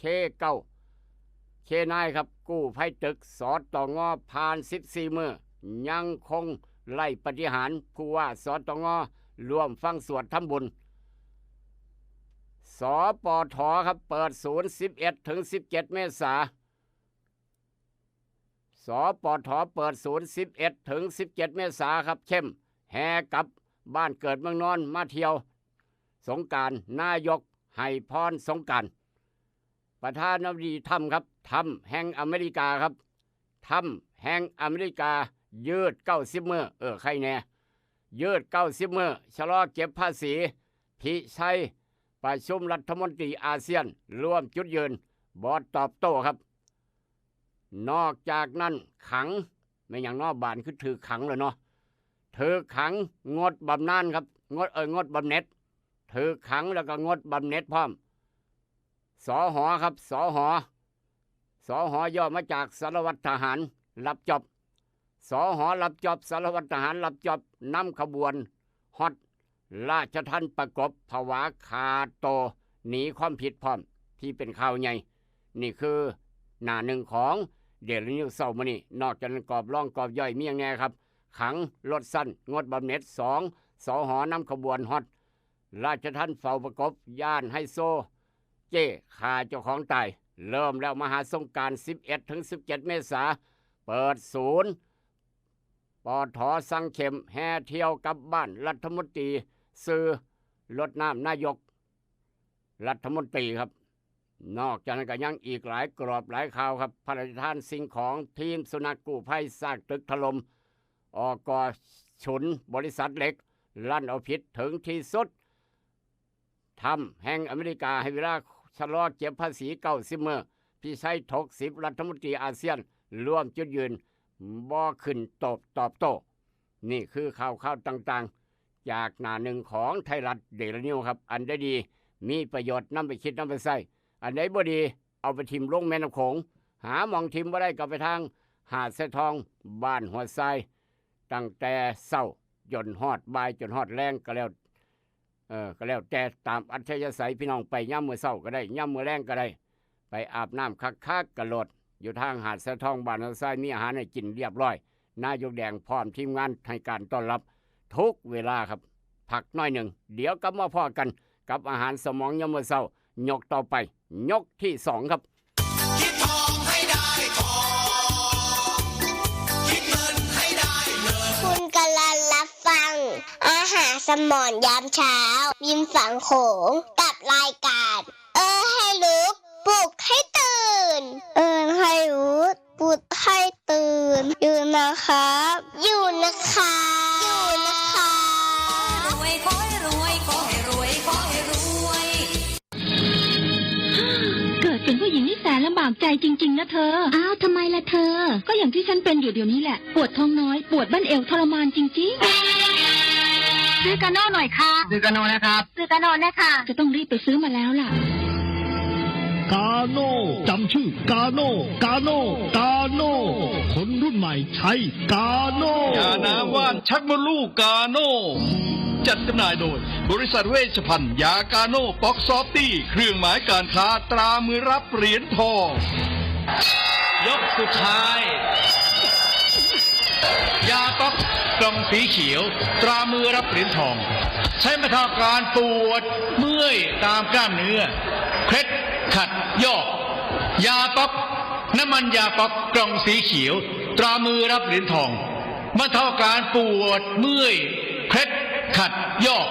มีจำหน่ายตามร้านขายยาทั่วไปโรคฤทธิ์ดุมทวารหนักเป็นแล้วทรมานเริ่มต้นจากมีอาการคันบริเวณขอบรูทวารและมีอาการปวดท่วงทวารหนักถ้าปล่อยไว้นานอาจมีแผลเป็นรูปกลีบมะเฟืองและเป็นหน่อคล้ายเลื้อยไก่มีเลือดไหลซึมถ้าเป็นมากจะถ่ายออกมาเป็นเลือด3 ก๊กมาแล้วยาเม็ดบรรเทาฤทธิ์ดวงทวารหนักตรา3 ก๊กยาเม็ดบรรเทาฤทธิ์ดวงทวารหนัก3 ก๊กราม500ชนิดแคปซูลจัดจำหน่ายโดยบริษัทเวชภัณฑ์ยากาโน่ฟ็อกซอฟตี้จำกัดเครื่องหมายการค้าตรามือรับเหรียญทองกล่องละ350 บาทมีจำหน่ายตามร้านขายยาชั้นนำทั่วไป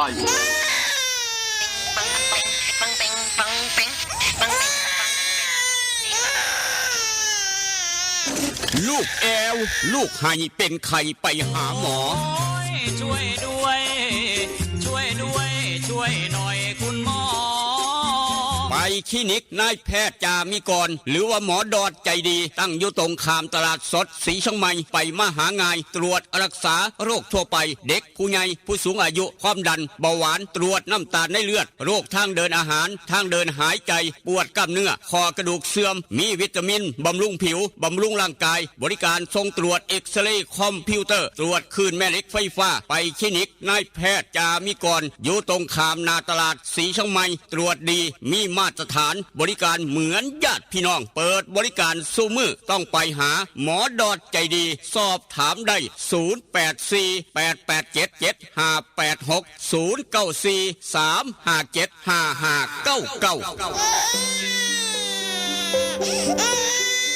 จึงยอมถอดแหวนที่แม่เคยสวมนิ้วให้มั่นแฟนด้วยแหวนแม่เพราะเป็นคำแท้ๆ100%มีใบหับประกันจากห้านกล่องแพงคำผิวนครหลวงเวียงจันทร์แม่แล้วคันได้คำจากห้านไข่คำกล่องแพงคำผิวบวาสร้อยข้อคำสร้อยแขนแหวนตุ้มหูหูประพันธ์ถูกสนิทลวดลายงามหลากหลายทุกทานมั่นใจ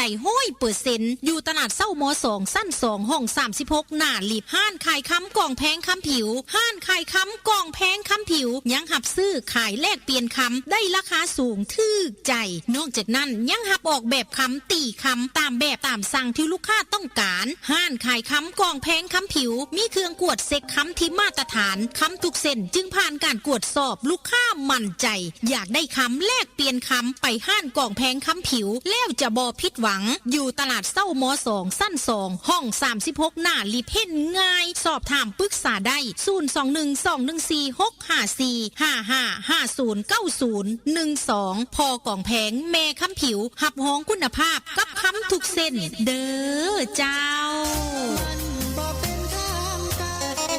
เพื่อนแท้ชาวสวนยางมาแล้ว นาโนพลัสยาทาหน้ายางสูตร2 พลังที่ 1ทำให้หน้ายางนิ่มหน้ายางไม่ดำไม่ตายนึ่งพลังที่ 2ทำให้น้ำยางออกเยอะออกหลายมีดน้ำยางน้ำหนักดีนาโนพลัสขนาด1 ลิตรทาต้นยางได้มากกว่า 2,000 ต้นนาโนพลัสเหมาะสำหรับยางอายุ 10-18 ปีสำหรับยางใหญ่อายุมากกว่า 18 ปีใช้บิ๊กซันระวังของปลอมและของเรียนแบบของแท้ต้องชื่อนาโนพลัสของแท้ต้องมีตราสวัสดี1998นาโนพลัสและบิ๊กซันหาซื้อได้ที่ร้านวิลิตยางพาราอำเภอบ้านผือจังหวัดอุดรธานีร้านสังคมการเกษตรอำเภอสังคมจังหวัดหนองคายและร้านเคมีเกษตรชั้นนำใกล้บ้านท่านสูตรเด็ดนาโนพลัสใช้แล้วน้ำยางเยอะน้ำยางน้ำหนักดีโอ้ยเจ็บท้องแปลกๆไปหาหมอบอบ่เป็นหยังเดี๋ยวกะเศร้ารถพยาบาลเนาะบ่ต้องเดี๋ยวกะเศร้าตกบันไดจังสิไปโรงพยาบาลเถอะบ่เอาดอกบ่อยากเสียเงินโอ้ยถ้าสิกังวลเรื่องรักษาขนาดนี้เหตุประกันภัยสุขภาพดีกว่าบ่ครับเพราะอุบัติเหตุหรือการเจ็บป่วยอาจเกิดขึ้นได้ตลอดเวลาสำนักงานข้อปพ.ได้ปรับปรุงแบบประกันภัยสุขภาพใหม่ให้สามารถวิเคราะห์เปรียบเทียบก่อนตัดสินใจซื้อได้ง่ายขึ้นโดยกำหนดคำนิยามใหม่ให้ครอบคลุมวิวัฒนาการทางการแพทย์ปัจจุบันกำหนดผลประโยชน์กรณีผู้ป่วยในออกเป็น13 หมวดกำหนดเงื่อนไขการต่ออายุกรณีครบรอบปีกรมธรรม์ขั้นต่ำได้ฮอดอายุ69 ปีกำหนดเงื่อนไขให้บริษัทรับรองการต่ออายุสัญญากรณีครบรอบปีกรมธรรม์กำหนดหลักเกณฑ์การมีส่วนร่วมจ่ายและการให้ส่วนลดเบี้ยประกันภัยเพื่อให้เกิดความเหมาะสมและเป็นธรรมกับผู้เอาประกันภัยทุกคนคุ้มครองผลประโยชน์ในการรักษาพยาบาลทั้งผลประโยชน์ชดเชยสำหรับผู้ป่วยในและผู้ป่วยนอกพร้อมผลประโยชน์เพิ่มเติมอื่นโอเคคอยสิเฮ็ดแน่นอนแต่ตอนนี้รถพยาบาลให้ก่อนเด้ออุ่นใจเรื่องค่ารักษาพยาบาลด้วยประกันภัยสุขภาพสอบถามข้อมูลเพิ่มเติมได้ที่บริษัทประกันภัยที่ท่านว่างใจหรือสายด่วนข้อปพ1186นั่นแหละครับสายด่วนข้อปพ1186ครับสายด่วนข้อปพ1186โดยความเป็นห่วงครับอุบัติเหตุเพศภัยต่างๆขับรถขับลาไปหันมานี่ช่วงเทศกาลสงกรานต์เนื้อหุ่มเล็กหุ่มเนื้อพี่น้องจะเกิดย่ำใดพาลูกพาหลานไปเฮ็ดประกันภัยไว้นี่เด้อไปเฮ็ดประกันภัยไว้ครับ200 บาทต่อปีค่าคุ้มครอง100,000 บาทย่านเกิดอุบัติเหตุแขนหักขาหักพิการเป็นคนพิการครับสารพัดนึกอดสดตามมาลมหายใจจากพร้อมย้อนขับรถขับลานี่ครับเนื้อหุ่มเล็กหุ่มเนื้อนี่อันตรายทุกบาดยางความตายแขนคอทุกเวลาอย่ามองข้ามเตือนลูกเคยลาพร้อมเตือนพี่น้องนำอย่ามองข้ามด้วยความเป็นห่วงจากสายด่วนข้อปพ1186มีปัญหาด้านการประกันภัยทุกบริษัทที่พี่น้องไปเฮ็ดไว้ได้ยากลำบากประสานงานกับสายด่วนข้อปพปรึกษาสายด่วนข้อปพ1186ครับแล้วก็ต้องอนุโมทนาสาธุกับคู่หอมอนุโมทนาสาธุกับคู่หอมครับครูนันทพรหฤทธิ์กุลคู่หอมครับคุณคู่หอมหรือว่าคุณครูนันทพรหฤทธิ์กุลทางอุดรธานีทีมงานธรรมสัญจรครับท่านพ่อสมศักดิ์เพ่งสิงห์แจ้งด่วนมาร่วมทำบุญกับดอนป้าเปื่อยเป็นปัจจัย500 บาทครับเป็นปัจจัย500 บาทคู่หอมคุณครูนันทพรหฤทธิ์กุลทีมงานธรรมสัญจรร่วมทำบุญดอนป้าเปื่อยวันที่9 เมษายนที่ผ่านมาครับเป็นปัจจัย500 บาทท่านพ่อสมศักดิ์เพ่งสิงห์แจ้งกันเข้ามาเมื่อกี้นะครับอนุโมทนาสาธุทุกเสียงทุกสายทุกกำลังใจแต่ว่าอยากได้เนื้อสดจากอูฐเนื้อสดบ่ต้องขึ้นยากโทรศัพท์ไปสั่งได้ครับเสียอูฐใจเกินล้านช่วงสงกรานต์บ่ต้องห่วงเสียอูฐเนื้อสดใจเกินล้านช่วงสงกรานต์ส่งฮอดมอง0953295764เอาเนื้อไปปิ้งไปย่างเที่ยวสงกรานต์เล่นสงกรานต์อยู่หน้าเฮือนหน้าบ้านปิ้งย่างเนื้อไปพร้อมสั่งอูฐเนื้อสดเอาไปส่ง0953295764เนื้อลาบเนื้อก้อยซอยห่างๆหยังก็ว่ากันไปคนอีสานเมืองมวลอยู่แล้วครับช่วงสงกรานต์อีสานเมืองมวลบ้านเฮาสั่งเนื้อจากอูฐเนื้อสด0953295764ครับหรือว่าจะไปฉลองตำแหน่งผู้ใหญ่บ้าน ฉลองตำแหน่งผู้ใหญ่บ้านครับได้เป็นผู้ใหญ่บ้านไม่ได้เป็นผู้ซอยไม่มีการเลือกคัดเลือกผู้ใหญ่บ้านเอิ้นว่าคัดเลือกผู้ใหญ่บ้านว่าไม่เลือกตั้งผู้ใหญ่บ้านนี่ครับพี่น้องคัดเลือกผู้นำหมู่บ้านเอิ้นว่าคัดเลือกผู้ใหญ่บ้านได้ผู้ใหญ่บ้านใหม่หลายหมู่บ้านน้ำกันไปฉลองตำแหน่งไปซุ้มไปแซวไปเลี้ยงฉลองวันเกิดไปใส่บ่คักไปมูนิโรธบรรยากาศดีทำเลสวยธรรมชาติสุดยอดไปสวนอาหารครบวงจรเปิดบริการครับเพราะว่าสงกรานต์ก็เปิดบริการเบิดมืออยู่แล้วตั้งแต่เช้าจนฮอด4 ทุ่มสวนอาหารครบวงจรอ่อนซ่อนบ้านคาเฟ่อ่อนซ่อนบ้านคาเฟ่บ้านโคกหนองแวงครับเลยบ้านโนนสง่าไปน้อยหนึ่งเบอร์โทรศัพท์โทรสั่งโต๊ะสั่งซุ่มได้กับเจลักกี้หรือว่าคุณยายพันธุ์อีสานบ้านทุ่งมีคาราโอเกะให้ร้องพร้อมอีกต่างหากมีคาราโอเกะให้พี่น้องได้ร้องเพลงม่วนๆพร้อมฉลองตำแหน่งฉลองงานวันเกิดยังกะยา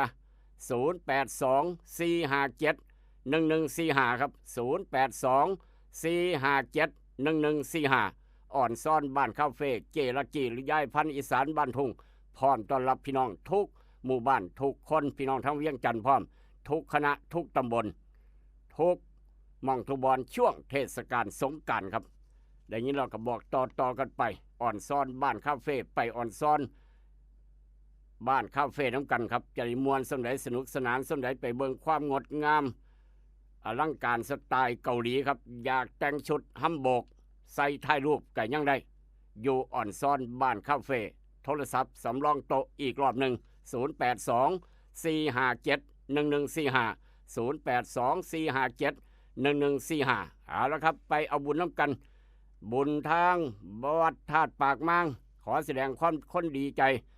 ขอแสดงความดีใจกับพี่น้องได้งัวจุงกลับบ้านได้ซอยพร้อมได้ทองคำพร้อมได้ตู้หยอกตู้เย็นรางวัลสอยดาวมือว่านี่ป้าทอมื้อนี้ฟังเทศน์เบิดมือทางวัดธาตุปากมังบ้านปากมังท่านพระอาจารย์โตครับด้วยความเคารพกราบงาม3 เถื่อกราบงาม3 เถื่อท่านพระอาจารย์โตวัดธาตุปากมังครับมาบิณฑบาตเทิงสะพานดอนปลาเปื่อยวันที่9 เมษายนที่ผ่านมาพอคู่จันดีก็มาพร้อมคณะพี่น้องบ้านปากมังมาเฮ็ดบุญดอนปลาเปื่อยมื้อวานกันต่อทางวัดธาตุปากมังบุญประจำปีดีใจกับพี่น้องได้งวดตัวใหญ่ท่านผู้กองออดจุงไปส่งฮอดบ้านพุ่นบ่เนาะบัดนี้เนาะนอกจากนั้นครับมื้อนี้ก็ฟังเทศน์เบิดมื้อบุญพระเวทฟังเทศน์เบิดมื้อแห่กันหลอดเบิดมื้อทางวัดธาตุปากมังครับและก็มื้อนี้พี่น้องทางบ้านเสียวมื้อนี้ตามกำหนดการครับวันที่11มื้อนี้ทอดผ้าป่าเพื่อการศึกษาหลวงพ่อฉลวยอาชิโตประธานสงฆ์มื้อนี้อยู่ทางโรงเรียนปฐมบ้านเสียวครับเจนัดเสียสัญญาบุญเลิศพันไม้นี่มักกะทายกโรงเรียนปฐมบ้านเสียวให้ว่าเฮ็ดบุญหลายกองครับแห่ขบวนต้นเงินมื้อนี้ประมาณ8 โมงเช้าจะแห่ขบวนต้นเงินจากบ้านผู้ใหญ่สะไก่บ้านเสียวครับจากบ้านผู้ใหญ่ไก่บ้านเสียวไปวัดอารัญญาลุกขารามวัดบ้านเสียวครับหลังจากนั้นทำพิธีทอดผ้าป่าเพื่อการศึกษาหลวงปู่ฉลวยอาชิโตหลวงพ่อฉลวยครับนี่ประธานสงฆ์หลังจากนั้นกินข้าวร่วมกันลงทานผู้มีจิตศรัทธาพร้อมอีกต่างหากถือว่าเสร็จสิ้นขบวนการกองบุญกองใหญ่เฮ็ดบุญเพื่อการศึกษากับโรงเรียนบ้านเสียวดีใจกับพี่น้องที่ได้รางวัลสอยดาวได้งัว2 โตจุงกลับบ้านผู้ใดน้อใดคนที่1คนที่2ผู้ใดบ่ได้เตียงไม้ไผ่แบกกลับบ้านพร้อมอีกต่างหากมื้อวานนี่ครับคนภูมิใจดีใจคือพอสุเมธผู้อำนวยการโรงเรียนบ้านเสียวครับแล้วก็คนดีใจอีกคนหนึ่งลืมบ่ได้เจนัดเสียสัญญาผู้ใหญ่สะไก่ผู้ใหญ่ไก่ครับแห่งบ้านเสียวพร้อมทีมงานผู้ซอยคณะกรรมการหมู่บ้านเข้มแข็งคุณภาพสูงจากทางบ้านเสียวภูมิใจครับหลังจากนั้นมาทางวันที่12มื้ออื่นครับ12วัดบ้านจำปาทองตำบลหนองประปากงานใหญ่งานผ้าป่าพร้อมยกช่อฟ้าอุโบสถช่อเอกพร้อมอยู่วัดบ้านจำปาทองตำบลหนองประปากมื้อวานนี้ทางท่านพระอาจารย์นัดวัดทำแก้วก็มาเอาน้ำดื่มมาให้40 โหลครับ น้ำดื่มมาให้ทั้งเบิด40โหลรวมทำบุญพร้อมอยู่วัดบ้านจำปาทองตำบลหนองประปักนี่ทางฝ่ายคณะกรรมการฝ่ายเลขาวัดบ้านจำปาทองมักกะทายกวัดบ้านจำปาทองแจ้งกันเข้ามาครับท่านพระอาจารย์นัดวัดทำแก้วเอาน้ำ40โหลมาเฮ็ดบุญกับพี่น้องบ้านวัดบ้านจำปาทองครับได้บุญได้กุศลแต่ว่ามื้ออื่นเริ่มงานแล้ว12 13 14ไปร่วมต่อยอดผาป่าน้ำกันแล้วก็วันที่14ไปร่วมยกช่อฟ้าช่อเอกน้ำกันทางอุโบสถวัดบ้านจำปาทองตำบลหนองประปัก12 13 14ช่วงลูกหลานกลับมามวลมาซืนอีสานบ้านเฮาแล้วก็มาเฮ็ดบุญน้ำกันทางวัดบ้านจำปาทองครับแจ้งให้ทราบนี่คือกองบุญกองกุศลเดี๋ยวความปรารถนาดีกับนาโนพัดบิ๊กซันยาท่านายางสูตร2พลังที่เฮ็ดให้นายางนิ่มจิตง่ายบ่ดำบ่แหล่บ่ตายพลังที่2เฮ็ดให้น้ำยางออกหลายมีดพร้อมอีกต่างหากครับออกหลายมีดน้ำยางน้ำหนักดีเรามาระวังของปลอมลอกเลียนแบบครับต้องมีตาสอสวัสดี1998นาโนพัดและก็บิ๊กซันครับหาซื้อได้อยู่ลาดวิลิตอย่างพระอำเภอบ้านผือสังคมร้านสังคมการเกษตรสีช่องใหม่บ้านเฮาร้านแต่การเกษตรแต่เอี่ยมแห้งครับและก็มือวานหลังจากท่านพระอาจารย์สิริภูมิใจดีใจได้มาตักบาตรทั้งสะพานดอนผ้าเปื่อยเห็นแล้วสะอ่อนร่วมสร้างสะพานกับดอนผ้าเปื่อยท่านพระอาจารย์สิริวัดเทพนิมิตรเป็นจำนวนเงิน 4,000 บาท1เมตรครับ1เมตร 4,000 บาทมื้อวานนี้ย่ำมะแรงพ่อแม่ครูบาอาจารย์วัดป่าผู้กระแตครับพ่อแม่ครูบาอาจารย์วัดป่าผู้กระแตท่านพระอาจารย์บุเรียนพระครูประภัสสรธรรมโสภิตเจ้าอาวาสวัดป่าผู้กระแตอีกบ่โดนจะได้ฉลองโบสถ์แล้วครับฉลองโบสถ์แล้วอีกบ่โดนปีหน้าปีต่อไปหรือว่าปีได้กระยาละฉลองโบสถ์นี่บ้านวัดป่าผู้กระแตท่านพระอาจารย์บุเรียนก็ดีใจภูมิใจเห็นสะพานดอนผ้าเปื่อยพ่อแม่ครูบาอาจารย์เพราะว่าเพิ่นเมตตาร่วมสร้างมาตลอดเห็นแล้วเมื่อวานให้กำลังใจครับให้กำลังใจดอนป่าเปื่อยหลังจากท่านพระอาจารย์สิริให้กำลังใจมา1เม็ดวัดทางเทพนิมิตรบ้านนาหลวงตำบลคำดวงอำเภอบ้านผือท่านพระอาจารย์บุเรียนก็ให้กำลังใจมาสร้างสะพานอีก1เมตรครับเมื่อวานนี่1เมตร 4,000 บาท2เมตรแล้วครับเป็น2เมตรแล้วเหลืออยู่อีกประมาณ28เมตรครับ28เมตรจะถึงจุดลาน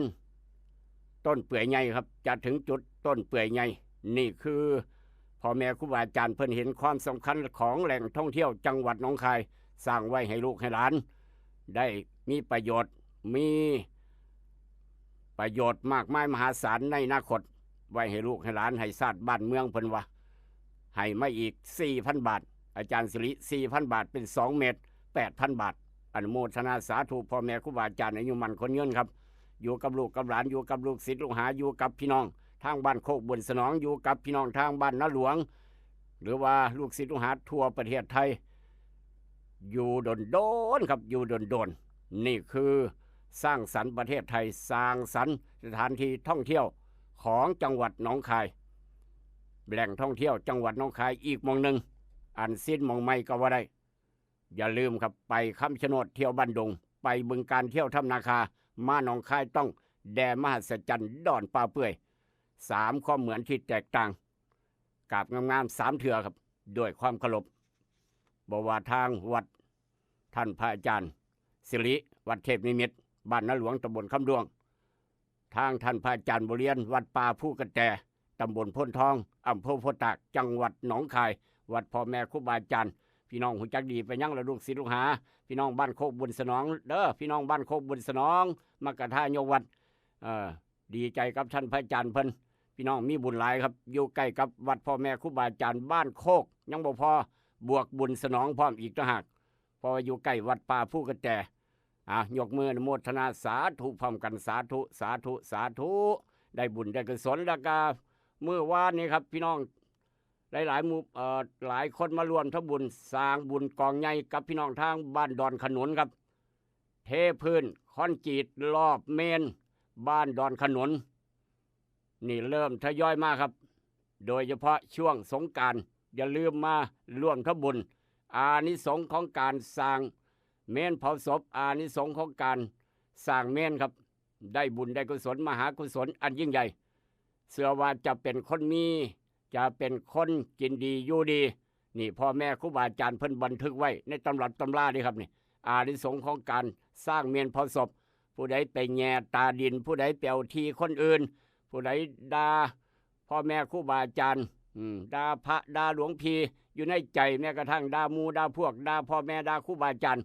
บาปครับบาปแก้บาปหรือว่าผู้ใดไปแง่เอาตาดินสาธารณะไปแง่เอาป้าส่งป้าซ่าไปแง่เอาให้เอาหน้าคนอื่นมาแก้เวรแก้กรรมด้วยการสร้างเมนเผาศพอย่ามองข้ามครับลองนึกรับตานึกเบิ่งว่าตั้งแต่น้อยจนใหญ่จนฮอดเดียวนี้ไปเฮ็ดหยังผิดไว้ไปเฮ็ดหยังผิดไว้พี่น้องอย่ามองข้ามเด้เทวดาเพิ่นบันทึกตลอดยมบาลบันทึกผู้ใดด่าพ่อด่าแม่ด่าครูบาอาจารย์นี่ครับบันทึกปั๊บแปะคือจังงั้นเ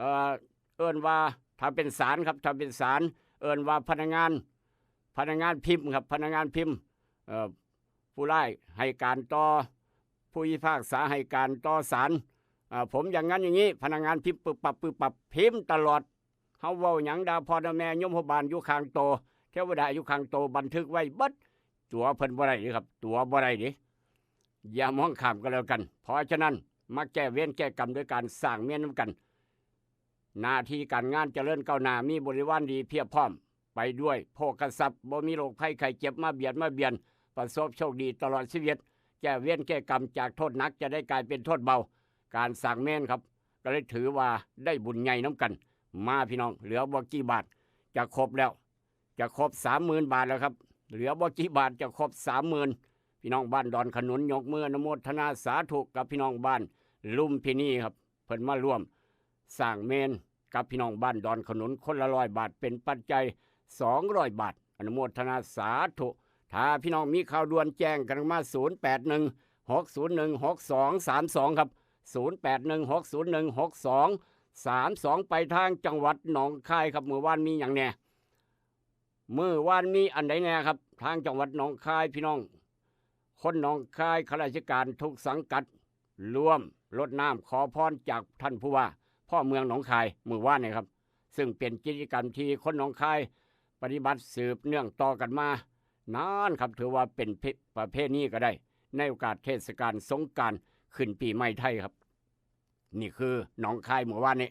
สายข่าวก็จับเด็กรายงานกันเข้ามาครับนอกจากนั้นไปทางอำเภอสังคม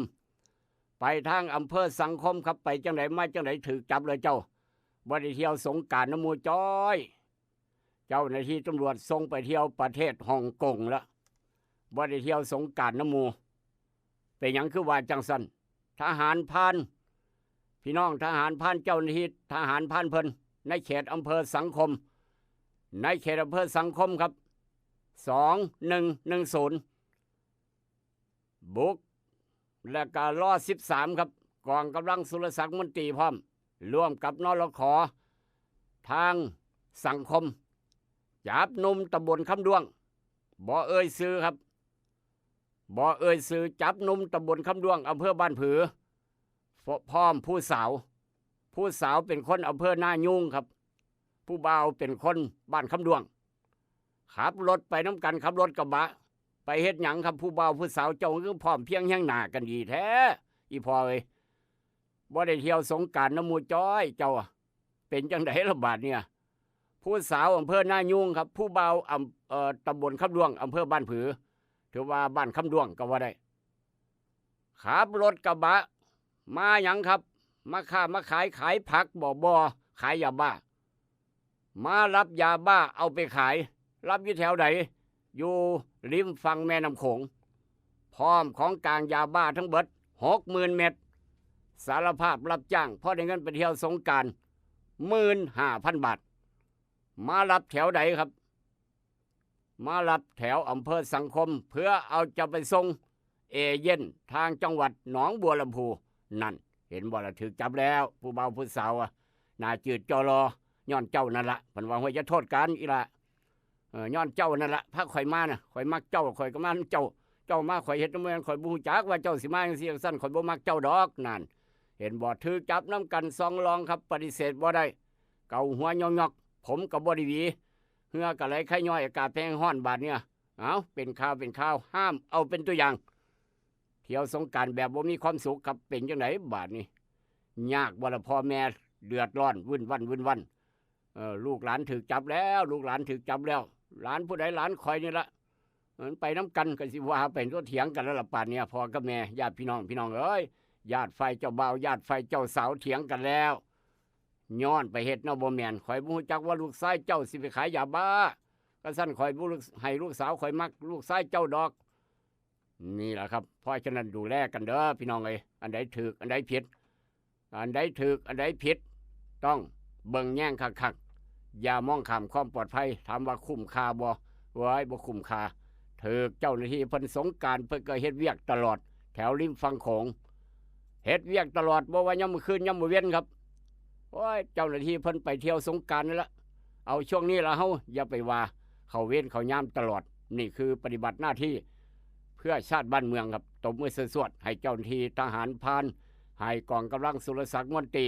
ให้นรข.ทางสังคมครับ60,000 เม็ดรับจ้างว่า15,000ว่าซั่นว่าบาดนี้ตำรวจเพิ่นเจ้าที่เพิ่นจะขยายผลไปทางจังหวัดหนองบัวลำพูเด้เจ้าขายอยู่ไสอยู่หม่องใดติดตามหนังเรื่องนี้ต่อไปครับจากหลายๆสถานการณ์น้ำกันถ้าพี่น้องมีข่าวด่วนแจ้งกันเข้ามา0816016232ครับ0816016232ช่วงสงกรานต์ขับรถขับราให้ระมัดระวังครับอย่ามองข้ามความปลอดภัยด้วยความเป็นห่วงสายด่วนคปภ1186เอาละครับคาดว่าช่วง12มื้ออื่นฮอด14เมษายนจังหวัดที่คาดว่าจะได้รับผลกระทบฟ้าฝน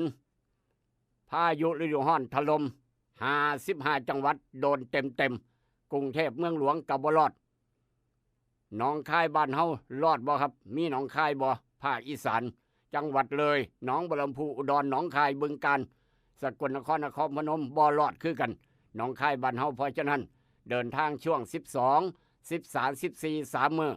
เตรียมห่มไปพร้อมเตรียมเสื้อกันฝนใส่รถมอเตอร์ไซค์ไปนำครับ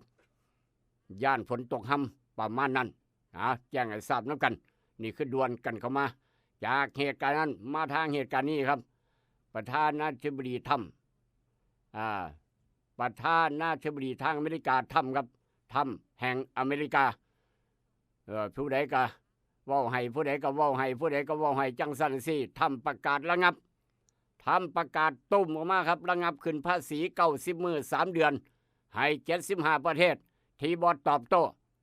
ระงับขึ้นภาษี90 มื้อแค่3 เดือนนี้ครับให้กับ75ประเทศหนึ่งในนั้นคือประเทศไทยบ้านเฮาพร้อมที่บ่ตอบโต้แต่ว่าขึ้นภาษีจีนขึ้นภาษีประเทศจีนครับ125%ขึ้นภาษีจีนนำเข้าอเมริกา125%ปอดโถสินค้าสิแพงแล้วครับสินค้าขายทั้งอเมริกาขึ้นภาษีไป125%ครับคักบ่นี่คือข่าวดีพร้อมของประเทศไทยครับ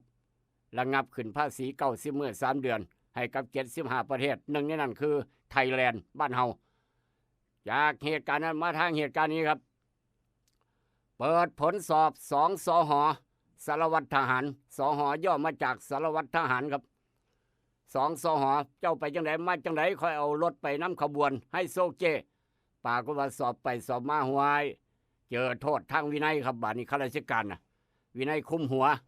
เจอโทษทางวินัยสั่งขังพร้อมงดบำเหน็จพร้อมลดขั้นเงินเดือนพร้อมบอกว่าการไปเฮ็ดอีหยังในสิ่งที่เป็นปัญหาเป็นสิ่งที่บ่สมควรกระทำนี่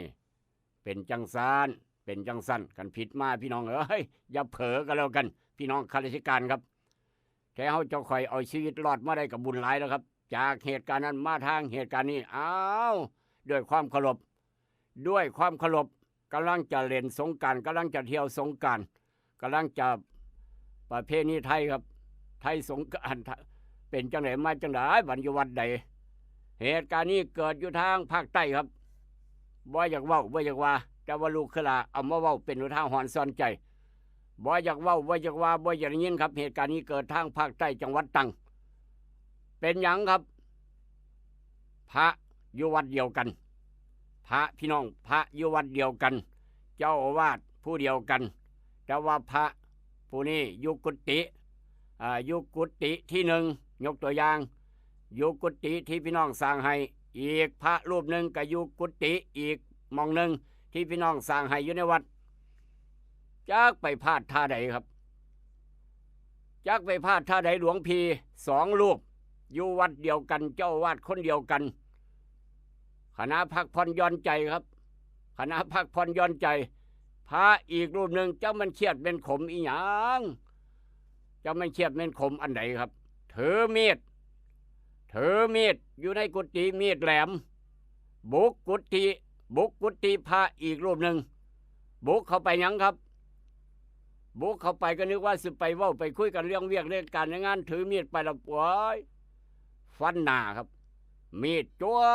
ฟันหน้าอีกรูปหนึ่งขณะนอนหลับอยู่ในกุฏิเขาไปบ่บอกบ่กล่าวเปิดประตูแอดออกไปแค่นั้นตับบาเดียวครับฟันหน้าพระรูปขณะนอนหลับอยู่ในกุฏิอีกฝ่ายครับเสด็จขึ้นอีกฝ่ายเสด็จโอ้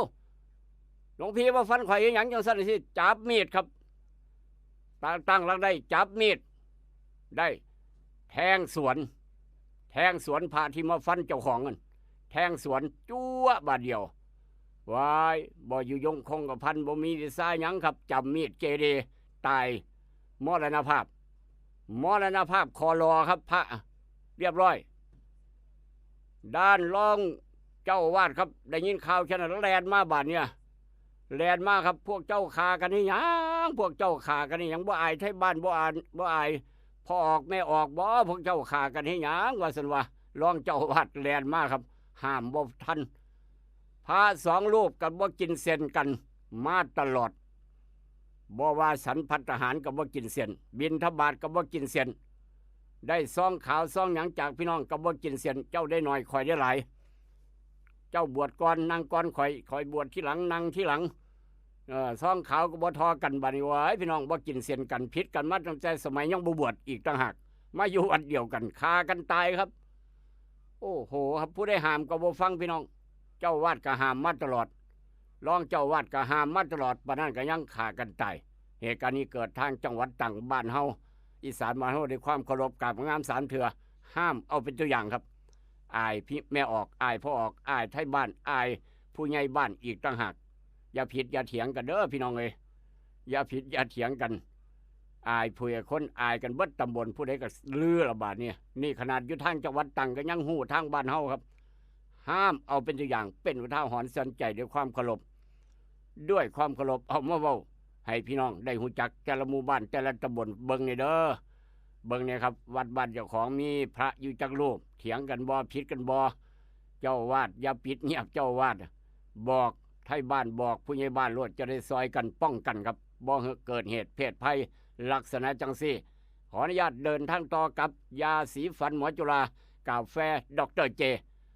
เมียครับเมียนี่อีกเหตุการณ์หนึ่งหมอสละเอียเมีย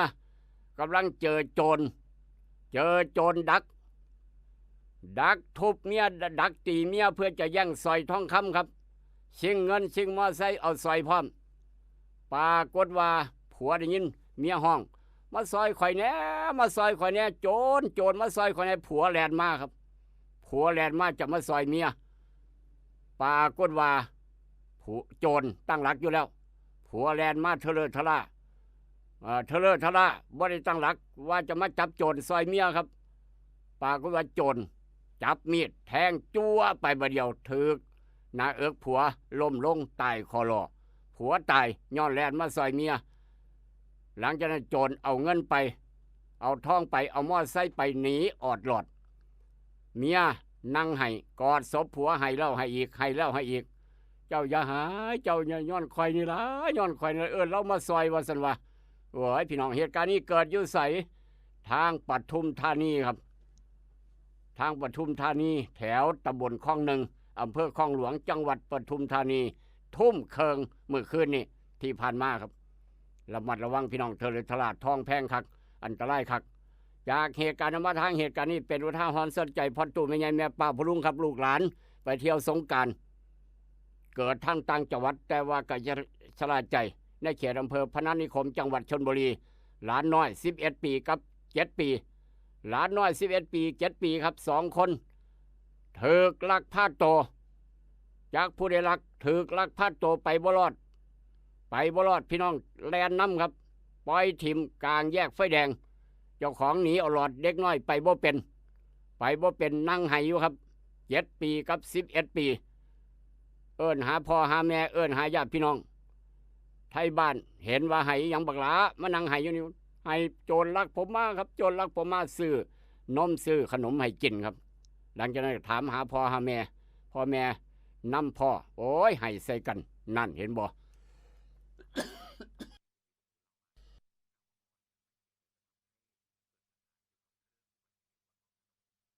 ท่านครับนี่คือเกี่ยวกับลูกหลานไปเที่ยวไปเล่นมองได้กระยาเด้องานบุญงานการกุศลแม้กระทั่งไปเล่นน้ำสาดน้ำครับย่านถือลักพาโตคือจังเป็นข่าวบอกกันเตือนกันบ่มีเป็นการดีถ้ามีแล้วจะนำหากันยากผู้ใหญ่บ้านเลยจากเหตุการณ์นำมาทางเหตุการณ์นี้กับกาโนปอกสบู่ซอฟตี้ยาไทยพญาธิไวโซนิก3กกนาโนพัดบิกซันยาท่านายางสูตร2พลังครับปรากฏวันนมไปเกณฑ์ทหารเมื่อวานนี้ไปคัดเลือกทหารครับจับใบดำใบแดงไปนั่งทานมน้อยครับ21ปีไปนั่งทาเกณฑ์ทหารจับใบดำใบแดงบานี่ช่วงนั่งทาอยู่หันตั้งแต่เช้าจนฮอดเที่ยงกินหยังครับแก้ง่วงแก้เหงาเพิ่นว่าเอาใบกระท่อมมายำกินเอามาจากถุงเอามาจากกระเป๋ายัดมาเต็มอันยะมายำใบกระท่อมกินไปพร้อมแก้เมื่อยเพิ่นว่าแก้เมื่อยปลาก็ว่ากินหลายใบครับกินหลายใบใบกระท่อมเกิดความคุ้มข้างครับในขณะนั่งทาจับใบดำใบแดงโวยวายครับคุ้มข้างโวยวายอาละวาดบ่ยอมให้ตรวจร่างกายพร้อมบาดนี้ว่าพี่น้องเอ้ยเดือดร้อนสายตรวจเจ้าหน้าที่ตำรวจย้อนยำเขี้ยวใบกระท่อมหลายใบเกิดความคุ้มข้างโวยวายอาละวาดบ่ยอมให้ไปตรวจร่างกายจังสั้นจังซี่ยังเถียงพร้อมอีกต่างหากถูกจับหามไปสงบสติอารมณ์ทางโรงพักนั่นเห็นบ่เหตุการณ์นี้อยู่แถวใดครับทางบ้านใดเมืองใดบาดนี้พี่น้องเอ้ยฤทธิ์ของใบกระท่อมอย่าประมาทเด้ออย่าประมาทครับอย่าประมาทเหตุการณ์นี้เกิดทางนางรองจังหวัดบุรีรัมย์ครับจากเหตุการณ์นั้นมาทางเหตุการณ์นี้แค้นฝังใจครับแค้นฝังใจสุนัขนายกอกับนายขอยิงสุนัขนายกอตายครับยิงหมานายกอตายปีไหนครับตายปีกายนี้นายกอมีสุนัขบาดนี้นายขอไปยิงสุนัขนายกอตายครับไปยิงสุนัขนายกอตายเอิ้นว่าแค้นฝังใจหมาเจ้าของตายบ่ยอมแพ้ได้ปืนมายิงหมาเจ้าของตายครับคักบ่ครับได้ปืนได้มีดมาฟันหัวจนแบะนอนตายอยู่ข้างถนนตายคือจังหมาเจ้าของนั่นละโตยิงหมาเฮาตายอยู่ข้างถนนเฮาก็ยิงโตตายอยู่ข้างถนนคือกันตายอยู่มองเดียวกันอีกต่างหากหลังจากนั้นย่างมอบตัวตำรวจนี่คือเอิ้นว่าแค้นฝังใจย้อนยิงหมานายก่อตายย้อนยิงหมานายขอตายนายขอยิงนายก่อครับผลท้ายแก้กันไปแก้กันมาเว้นกรรมพี่น้องเอ้ยจังหยังเป็นหยังห้ามเอาเป็นตัวอย่างครับจากเหตุการณ์นั้นมาทางเหตุการณ์นี้แม่ตู้ย้ำมือเศร้าหังว่าตัวลูกเคยลาจะบอกตลอดยืนทาตักบาตรย้ำมือเศร้าอยู่หน้าถนนครับยืนทาตักบาตรอยู่หน้าถนนย้ำมือเศร้าอยู่หน้าบ้านเจ้าของบาตรก็ยังบ่ได้ตักกำลังยืนทาใส่บาตรหลวงพ่ออยู่กำลังยืนทาใส่บาตรหลวงพ่อครับคนขับรถเก๋งสีแดงคนขับรถเก๋งสีแดงครับขับจวดมาแล้วว่าโอ้ยมาต่ำแม่ตู้78 ปีตายคอรอบาดก็ยังบริใส่เสียหลักจังไหนมาบูจักยืนอยู่ข้างถนนหน้าบ้านรถเก๋งขับมาจวดต่ำแม่ตู้ตายจ้อยบาดก็บริใส่เข่าซะนี่ครับหลังจากนั้นคนขับรถเก๋งก็ยังขับรถหนีอีกต่างหาก คิดว่าต่ำคนตายแล้วขับรถหนีเหตุการณ์นี้เกิดอยู่ต่างจังหวัดเกิดเมื่อวานนี่ครับอยู่ทางต่างจังหวัดเห็นแล้วก็โอ้ยเสมันคักบาปบุญเนาะนี่เนาะทางจังหวัดนครสวรรค์ครับเป็นข่าวยืนตักบาตรอยู่หน้าบ้านเบิ่งนี่เด้อซ้ายขวารถมอไซค์รถใหญ่แล่นมาอย่าประมาทอย่ามองข้ามความปลอดภัยก็แล้วกันจากเหตุการณ์ว่าทางเหตุการณ์นี้ครับเกี่ยวกับมวยเมื่อคืนมวยบ้านดอนกอมวยบ้านดอนกอดวงตากำลังเจริญจันทร์ให้18คู่ม้วนขนาดมีแตกบ่เนาะมีเย็บ3 เข็ม4 เข็มบ่เนาะพี่น้องบ้านดอนกอรายงานกันก็มาจังหน่อยครับเมื่อคืนมีมวยได้เย็บบ่มีแตกบ่มันบ่มวนบ่หรือว่ามีตีใต้เข็มขัดมีบ่ทั้งบ้านโน้นสวรรค์บ้านดอนกอถ้ามีก็แจ้งมาจังหน่อยครับจะได้หูจักน้ำกันแต่ว่านี่หัวหน้าค่ายใหญ่หัวหน้าค่ายนักมวยแชมป์โลกสามารถพยัคฆ์อรุณครับประกาศห้ามจัดชกนักมวยในค่าย4อดีตนักมวยสังกัดทั่วประเทศห้ามจัดให้ต่อยมี4คนครับฉลามชนแก่นคูณสายเพชรมงคลสามารถพยัคฆ์อรุณนี่ห้ามประกาศแจ้งข่าวห้ามจัดชก4นักมวยในสังกัดทั่วประเทศนั่นถือลงโทษแล้วไปเฮ็ดหยังเนาะบาดนี้เนาะฉลามชนแก่นคูณสายเพชรมงคลครับห้ามให้ต่อยทั่วประเทศผู้ใดจัดบ่ได้ผิดระเบียบผิดกติกามวยสังกัดค่ายไปต้มไปตัวบ่หรือว่าจังได๋ติดตามหนังเรื่องนี้ต่อไปครับจากเหตุการณ์ทางเหตุการณ์นี้บ้านเฮาแผ่นดินไหวตึกสตงถล่มอันนี้ในครับร้านในครับในบาร์ครับทางประเทศโดมินิกันสาธารณรัฐโดมินิกันครับในกรุงซานโตโดมิโกครับเมืองหลวงของสหรัฐโดมินิกันประเทศในทวีปอเมริกาเหนือหลังคาถล่มครับคนกำลังเที่ยวอยู่ในขับขนาดใหญ่หลังคาอยู่ซื่อถล่มลงไปบาทเดียวบ่แม่นแผ่นดินไหวนะครับแผ่นดินก็บ่ได้ไหวหลังคาคนหลายตัวหลายกำลังมวนกำลังเต้นกำลังร้องเพลงกันอยู่ครับนักร้องนักแสดงจักไผเป็นไผละอยู่ในขับอยู่ในบาร์ขนาดใหญ่คนหลายร้อยคนครับหลังคาถล่มลงไปบาทเดียวยอดคนตายครับ184บาดเจ็บประมาณ200นี่คือหลังคาถล่มแผ่นดินบ่ได้ไหวแต่ว่าเกิดเหตุหลังคาถล่มเป็นหยังคือถล่มนี่คือต่างประเทศบ่แม่นตึกสตงถล่มครับหลังคาร้านครับร้านบาร์ในครับถล่มจักถล่มย้อนหยังบ่ฮู้จักกำลังสอบสวนต่างประเทศบ้านเฮาเจ้าข่อยหลังคาบ้านหลังคาเฮือนนะครับในบาร์หลังคายังกะยาโกดังเบิ่งนี่เด้ออย่ามองข้ามความปลอดภัยครับสลับกวงทีมงานต้องขอบคุณทีมงานปพเทศบาลตำบลศรีเชียงใหม่เจ๋งหลายครับจับกวงแล้วก็ทางปพหนองประปาก2พลังบวกจับกวงได้มื้อวานนะครับต้องขอบบุญขอบคุณหลายนี่มีความสามารถในการจับกวงได้เห็นแล้วครับจับกวงได้แล้วแต่ว่ากวงถูกหมากัดกวงนะครับตัวนั้นถูกหมากัดก้นถูกหมากัดหลายหม่องหลายบอนทนพิษบาดแผลบ่ไหวกวงตัวนั้นต้องเสียชีวิตหรือว่าตายครับกวงตายในเวลาต่อมาประมาณทุ่มกลัวถึง2 ทุ่มเมื่อคืนวานนี่ครับแจ้งให้ทราบด้วยกันเห็นแล้วกวงจับได้แล้วแต่ว่าถูกหมากัด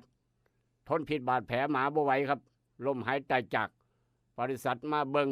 มาดูแลทุกอย่างตรงนี้ต้องขอบคุณทางปศุสัตว์อำเภอศรีเชียงใหม่ครับแต่ว่ากวงทนพิษบาดแผลบ่ไหวถูกหมากัดอย่างหนักบ่ไม่ธรรมดาครับนี่คือกวงได้เสียชีวิตอยากเห็นกวงตัวนี้งามเสลยกวงดาวงามเสลยมีเขาพรโตโพเบิ่งในไทยโขงวันนี้ก็แล้วกันได้เสียชีวิตแล้วครับได้ตายแล้วช่วงทุ่มกลัวเมื่อวานนี้เพราะว่าอาการหนักถูกหมากัดหมาไล่กัดครับกวงครับหมาไล่กัดก็เลยปวดทนพิษบาดแผลบ่ไหวตายในเวลาต่อมาครับราคาทองคำทะยานขึ้นไปเมื่อวานนี้ทะยานขึ้นไป550 บาทขึ้นสูงคัก 51,200 ทองอยู่ในคอเมตโต 49,391 บาทแพงคักพี่น้องราคาหมากปาล์มลดลงครับหมากปาล์มลดลงเหลืออยู่5 บาท 62 ตังค์ราคากลางยางพาราว่าจังไหนยางพารามือว่านเนี่ยครับ ราคากลางยางพารายางก้อนถ้วย 70% 37 บาท 80 ตังค์ยางก้อนถ้วย 100% 54 บาทน้ำยางสด57 บาท 50 ตังค์ยางแผ่นดิบคุณภาพดีความชื้นบ่เกิน 3% 60 บาทยางแผ่นคอนสั้น3วัตต์ก้อน62 บาทนี่คือราคากลางยางพารามื้อวานมื้อนี้จะเพิ่มจะลดต้องติดตามตอนต่อไปพยากรณ์อากาศอีสานบ้านเฮาครับอากาศร้อนโดยทั่วไปโดยมีฝนฟ้าคะนอง40%ของพื้นที่และก็มีลมกันโชกแห้งครับส่วนมากเลยหนองคายหนองบัวลำพูอุดรบ้านเฮาครับหนองคายพลาดบ่ได้เอาเดินทางไปไสมาไสเตรียมห่มไปพร้อมเตรียมเสื้อกันฝนไปนํครับอากาศร้อนโดยทั่วไปมีฝนฟ้าคะนองมาตามนัดสำหรับเวลาเบิดเวลาขอบุญขอบคุณโทรศัพท์ทุกเสียงทุกหอกระจายข่าวทุกบ้านให้กำลังใจครับก่อนจะจากกันของดีไม่น้อยของดีไม่น้อยกระเจี๊ยบครับต้นกระเจี๊ยบแดงต้นกระเจี๊ยบแดงมากระเจี๊ยบแดงครับมีประโยชน์สรรพคุณคักหลายลดความดันลดไขมันบำรุงหัวใจนี่คือต้นกระเจี๊ยบแดงเอามาต้มกินเฮ็ดน้ำกระเจี๊ยบกินบำรุงหัวใจไขมันลดความดันพร้อมอีกต่างหากเอิ้นว่ามากกระเจี๊ยบแดงพี่น้องปลูกง่ายหาง่ายพร้อมอีกต่างหากบ้านเฮาเอามาบอกสู่ฟังของดีไม่น้อยไปแล้วครับผมร่ำรวยสมหมานอย่าเจ็บอย่าจนเที่ยวสงกรานต์อย่างมีความสุขสวัสดีครับหนึ่งส่งเสียงใส่เนื้อมือใส่เนื้อโอ้ยโอ้โอ้ยโอ้ยนอโอ้ยนอโอ้โอ้โอ้โอ้โอ้ยโอ้โอ้ยละน้